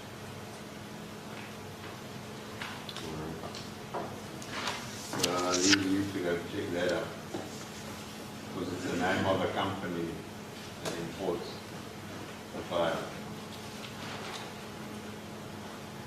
So as a final statement to you, I'm going to put to you finding two separate surfaces on a cartridge case imprinted by two separate parts of a firearm onto that cartridge case is in accordance to my instructions so basic that we can call it ballistics 101.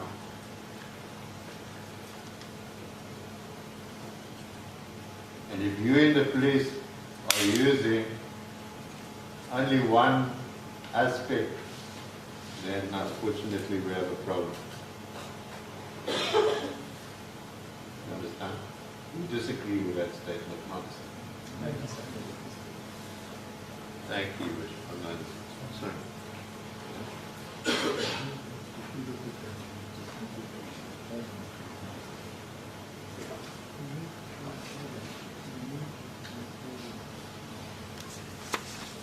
Alright.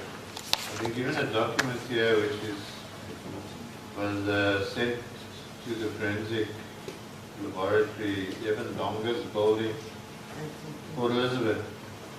That where you work, A15.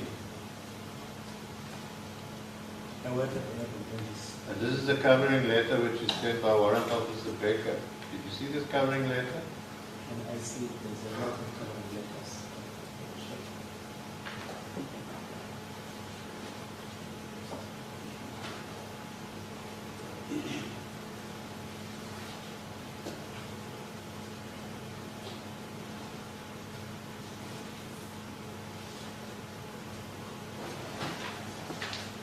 The record show you've now looked at the letter.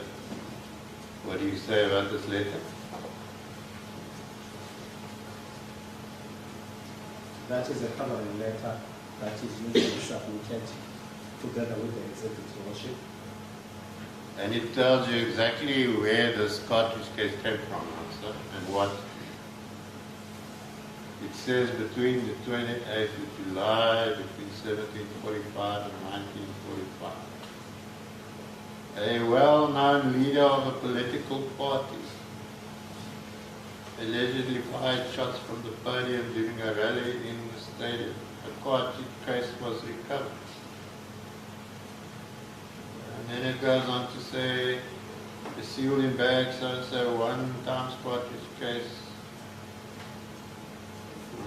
So you must have been well aware of what your cartridge case was, contrary to what you're telling us now. What is the date of that letter, Advocate Matthews? 3rd of August 2018.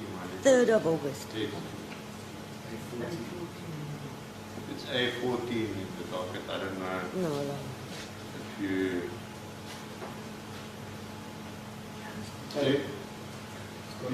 You must have been well aware what this was all about.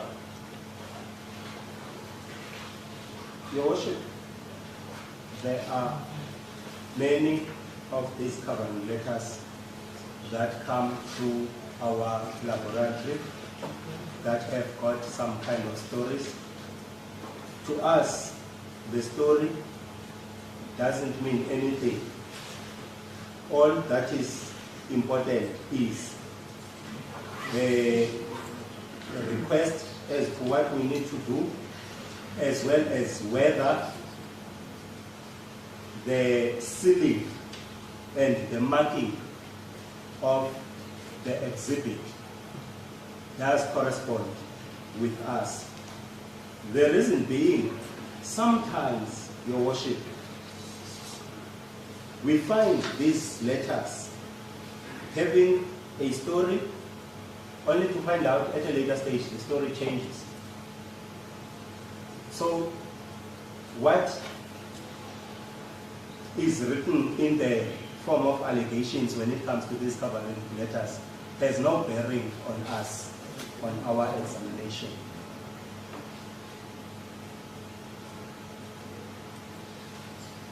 So your previous answer was not right. You obviously knew what was going on here. Not so. You knew what this cartridge case was about, where it came from, and what the story was. Whether you paid attention to it or not is something different. Not so. That is your opinion. Could I just purge accused number 3? Certainly.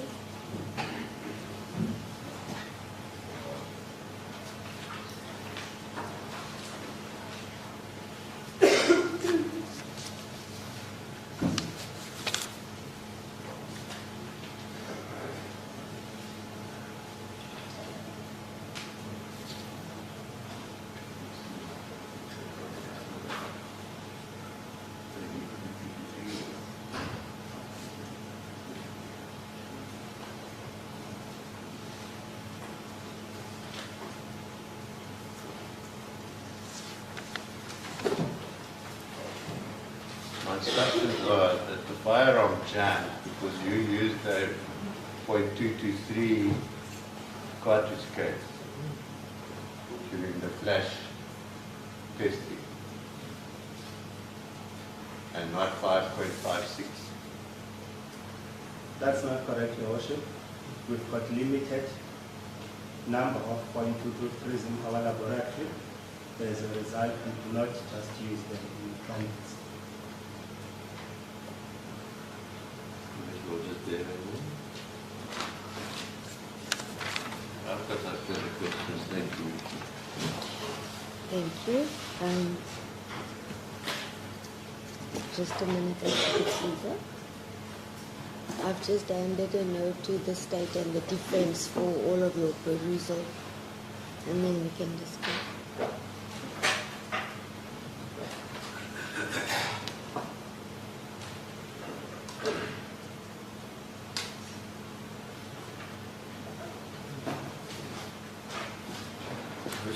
The flight has been delayed 1 hour. There's an announcement, so we need to leave at about 4 o'clock, not before. Because there was a delay, we were informed. It usually leaves at 10 to 5. Tonight it's leaving at 10 to 6. Thank you. It's not a problem. I just thought in case, then this would be an opportune time.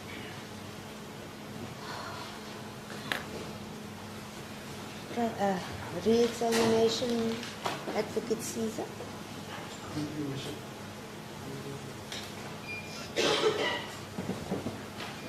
Colonel, among the batch of firearms that you received, the 40, was there a Glock among that, the 9mm Glock firearm among that 40? No, Your Worship.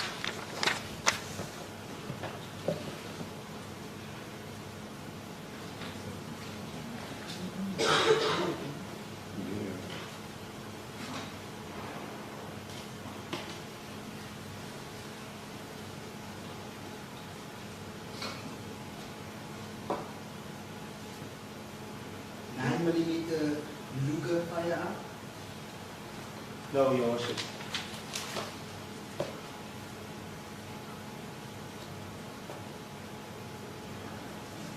Lastly, they both 9mm, will a Luger cartridge is able to, or Glock be able to fire a Luger cartridge? That depends on the caliber, Your Worship, of the firearm.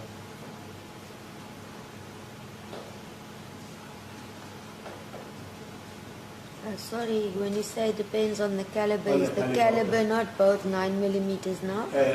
If they are both 9mm parabellums, Your Worship, then both will be able to discharge 9mm parabellum cartridges.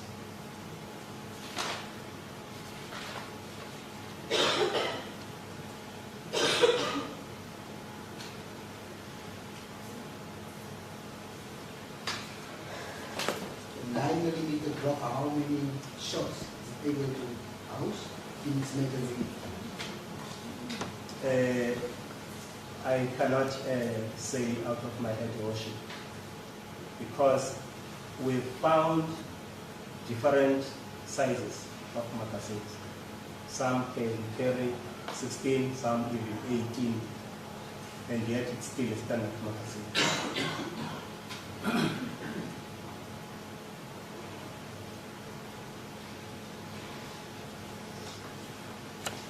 Lastly, the satiate 249, is that Torigan the one you examined, or is it the real firearm?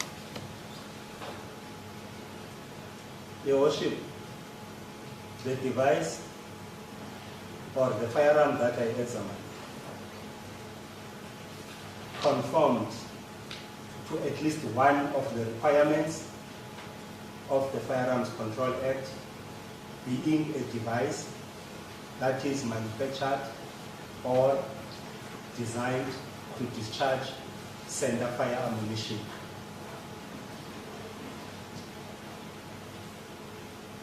It was a firearm.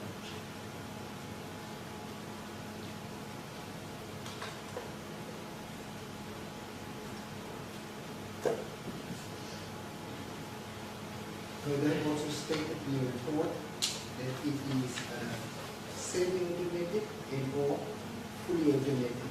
What is the case with regard to the SPA 249? Is the semi-automatic or fully automatic? It is a semi-automatic, Your Worship.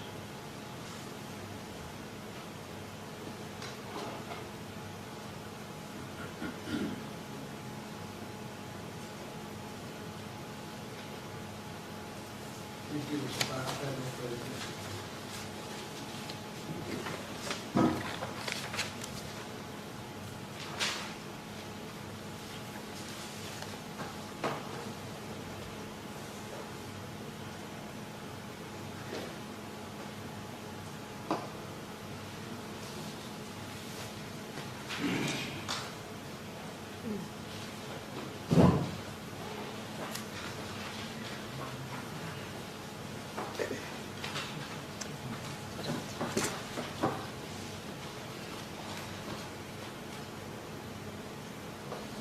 At this point, to the defense and the state, since I received the bundle yesterday afternoon, my way of working is I actually read every word in every sentence in every on every page of every document. At this point, I cannot say that there is no questions by court. But not to delay the matter, I would at this point say, or excuse the witness, and then with the understanding that should the court seek clarity, I may recall the witness on aspects in the report, or I can adjourn, read, come back.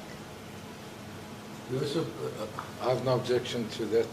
Cannot have Your Worship as a discretion at any stage to But- call a witness yes, or recall a witness. I don't have an issue. I just want to not I to understand. surprise you in any manner, so that you are just aware.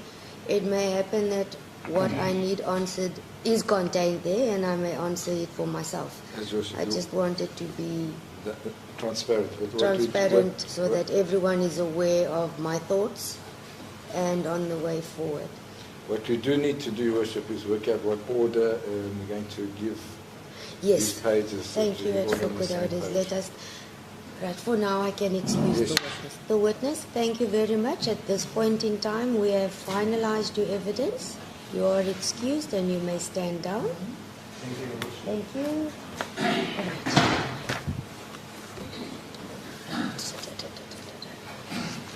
I think our last exhibit number was T.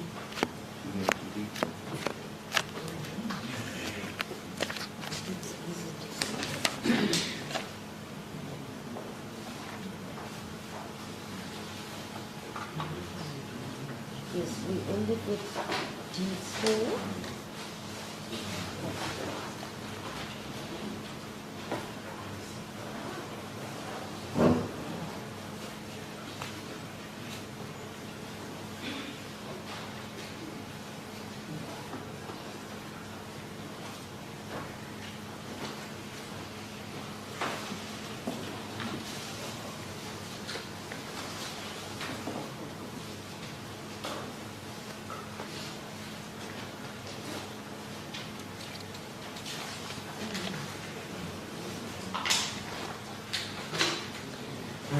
May I suggest then that the covering letter by the witness, which accompanies Lab 282201/18, signed on 6 August 2018, be marked as Exhibit E. And then we will for Exhibit E.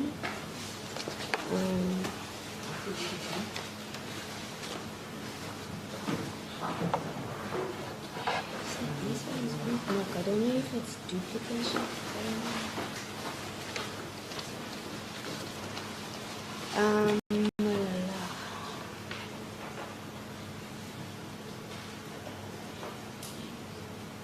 The covering letter referred to by you, Advocate Matthews, I see forms part of the bundle.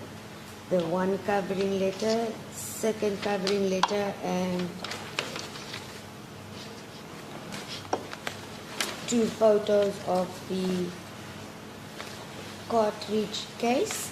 Those 4 documents together then marked as Exhibit E1. Are we in agreement with that? I agree with Yes, Your Worship. Does it make sense? I think from there on we will mark the lab number remains the same, 282270/18. 2 and 3 will be marked Exhibit E2 and 3. Then Exhibit 282270, the one with the marked 4, will be Exhibit E4. Reach Exhibit E5, the following statement.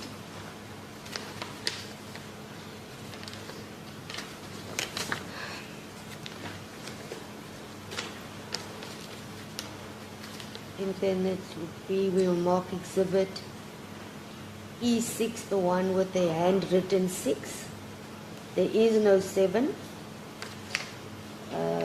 So we'll keep to sequence, then we'll refer to Exhibit E8 and Exhibit E9, Exhibit E10 And then the court comparison chart, or the court chart, I will mark as Exhibit F. Have I covered everything? That is what is contained in the bundle I've received. That is Yes, correct. yes, Does the sequence make sense? We that is just correct. keep it. That's correct.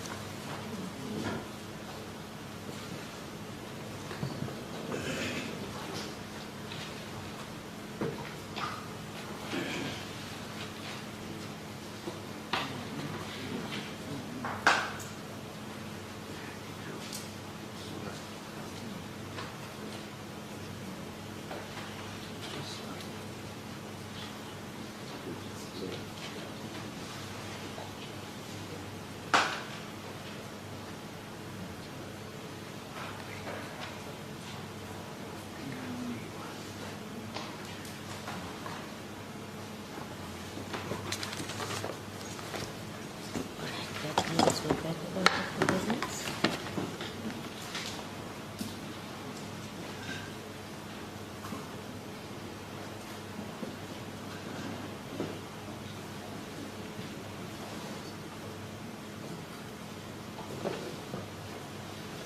Any further witnesses the state intends to call today, or do we call a halt to this week now? We came to agreement to stop the remainder of the witnesses not to attend today.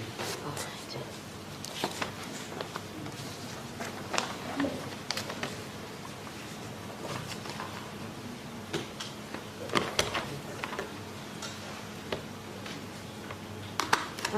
May I just have an indication then as to the diaries of the defense and the state, so that I know whereabouts to start searching in my diary?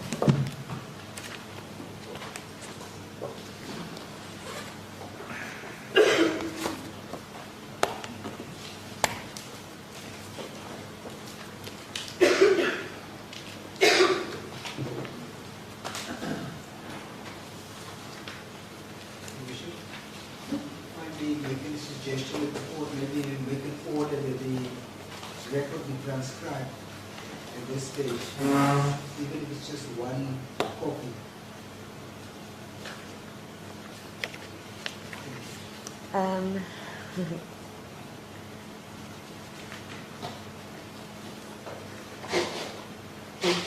Advocate Caesar, I will respond to your request in front of the defense at this point of record. There's a petition.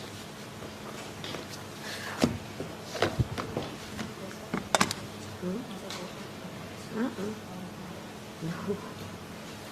What month more or less? Which month am I looking at, and how many days do we need to secure? We're probably going to need another week, maybe 3 days, I don't know. If it's 2 or 3 days, I have early dates. If you are looking for a open week, that is when I will be looking at September, October, November. Yes, that's us too. Okay. I don't know, maybe senior will tell us about I'm in the same region, Josh. A week or 3 days then? A week. I don't know. Would be the safer option.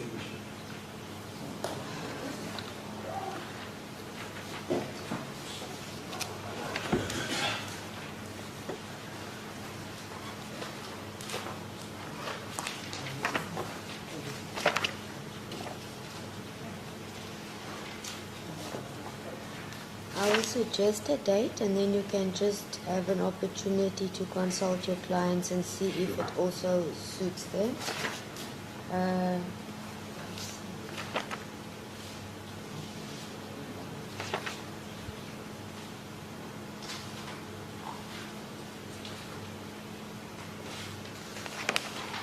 The week of the but Advocate Otis, you don't want to see me twice in September. I don't mind, Josh. I've got dates over there. I have problems from the 3rd of October to the end of the year. I have a matter that's been set down in the High Court in Cape Town from 3 October to 4 December involving firearms. But I don't know if it will run, but it's very, very risky. So I have earlier dates than that. I've got 19 September up to Friday the 23rd of September. That suits our diary. And just keep in mind then that the 24th is Heritage Day. So I can't do that with I can do early in September. I can do the week after the one that we had before, Your Worship. I can do 5 to 9 September. And I need 2 weeks in a row. I don't think you want to see me 2 weeks in a row and fly 2 weeks in a row. Your Worship, I prefer you to many other presiding officers. I do have, look, when I place this matter, I need to make sure that you won't be a stopper. It should be a clean weekend. What comes thereafter, after your matter is a stopper, and there is a weak case placed. It will be up to Advocate Caesar if he can turn the arm of the advocate from his unit dealing with the matter that week. What is the Silius. Yes. Shall we look in August, or is August Yes, out of no, the I've got question? I'm taking a the 9th.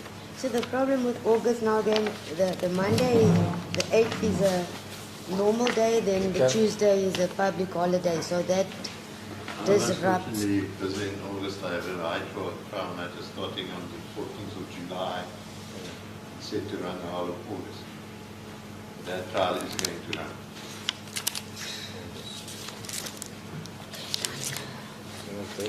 That leaves me with you two not the being 26th of available for the September. whole of the year. The 26th of September till the 30th. I can't. 26 is a Jewish holiday. 21 can either. It's 26 and 27.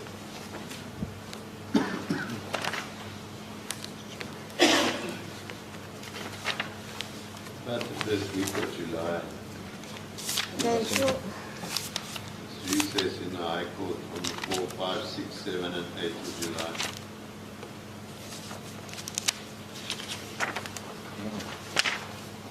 Yeah, the matter against Africa. Number 1. No, it's not.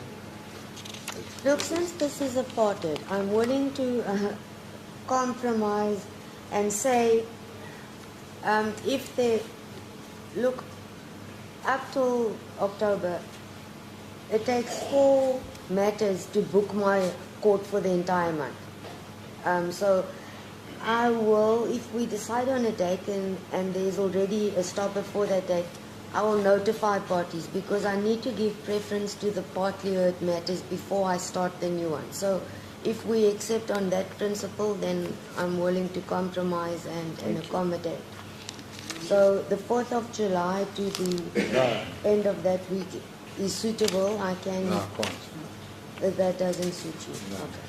The date of last and this space That means Advocate Odes will be here for 2 weeks. I don't mind that, I have a George. matter within the previous week. Unless you object to that. I think it's fine. I'm sure you didn't mind. But wait, we're still looking for earlier dates, don't worry. We were at the 5th of September to the 9th of September. No. 1 second. That was problem for my attorney, but I have that week. maybe I can coax her away from Yeah, there. that's the one we're talking about. Then I But it's fine. I don't mind Advocate Odes. 5 to 9 September. Maybe we should even use that week of Wendy Kala. Oh, Yeah, I guess. Of that trial. No. I'm here that week. From the 29th until the 2nd. And then I can do the 5th to the 9th, if it suits everybody else, of September. Just go to the-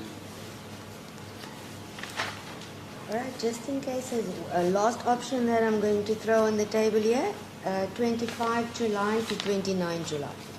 I did see that, but he said he's starting a trial on the 14th of July. Oh, Never mind. I'll clear that ROKU, week. sorry, it starts on the 18th of July until the 26th of August. See, I've got 25. That week's clear in my diary.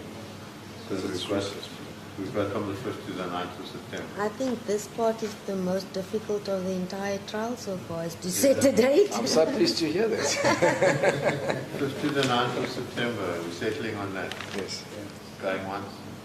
taken. Yes. Thank you. And then to Suitable move to advocate, Sunday. Caesar? Suitable leadership. Sure. That was a painful exercise.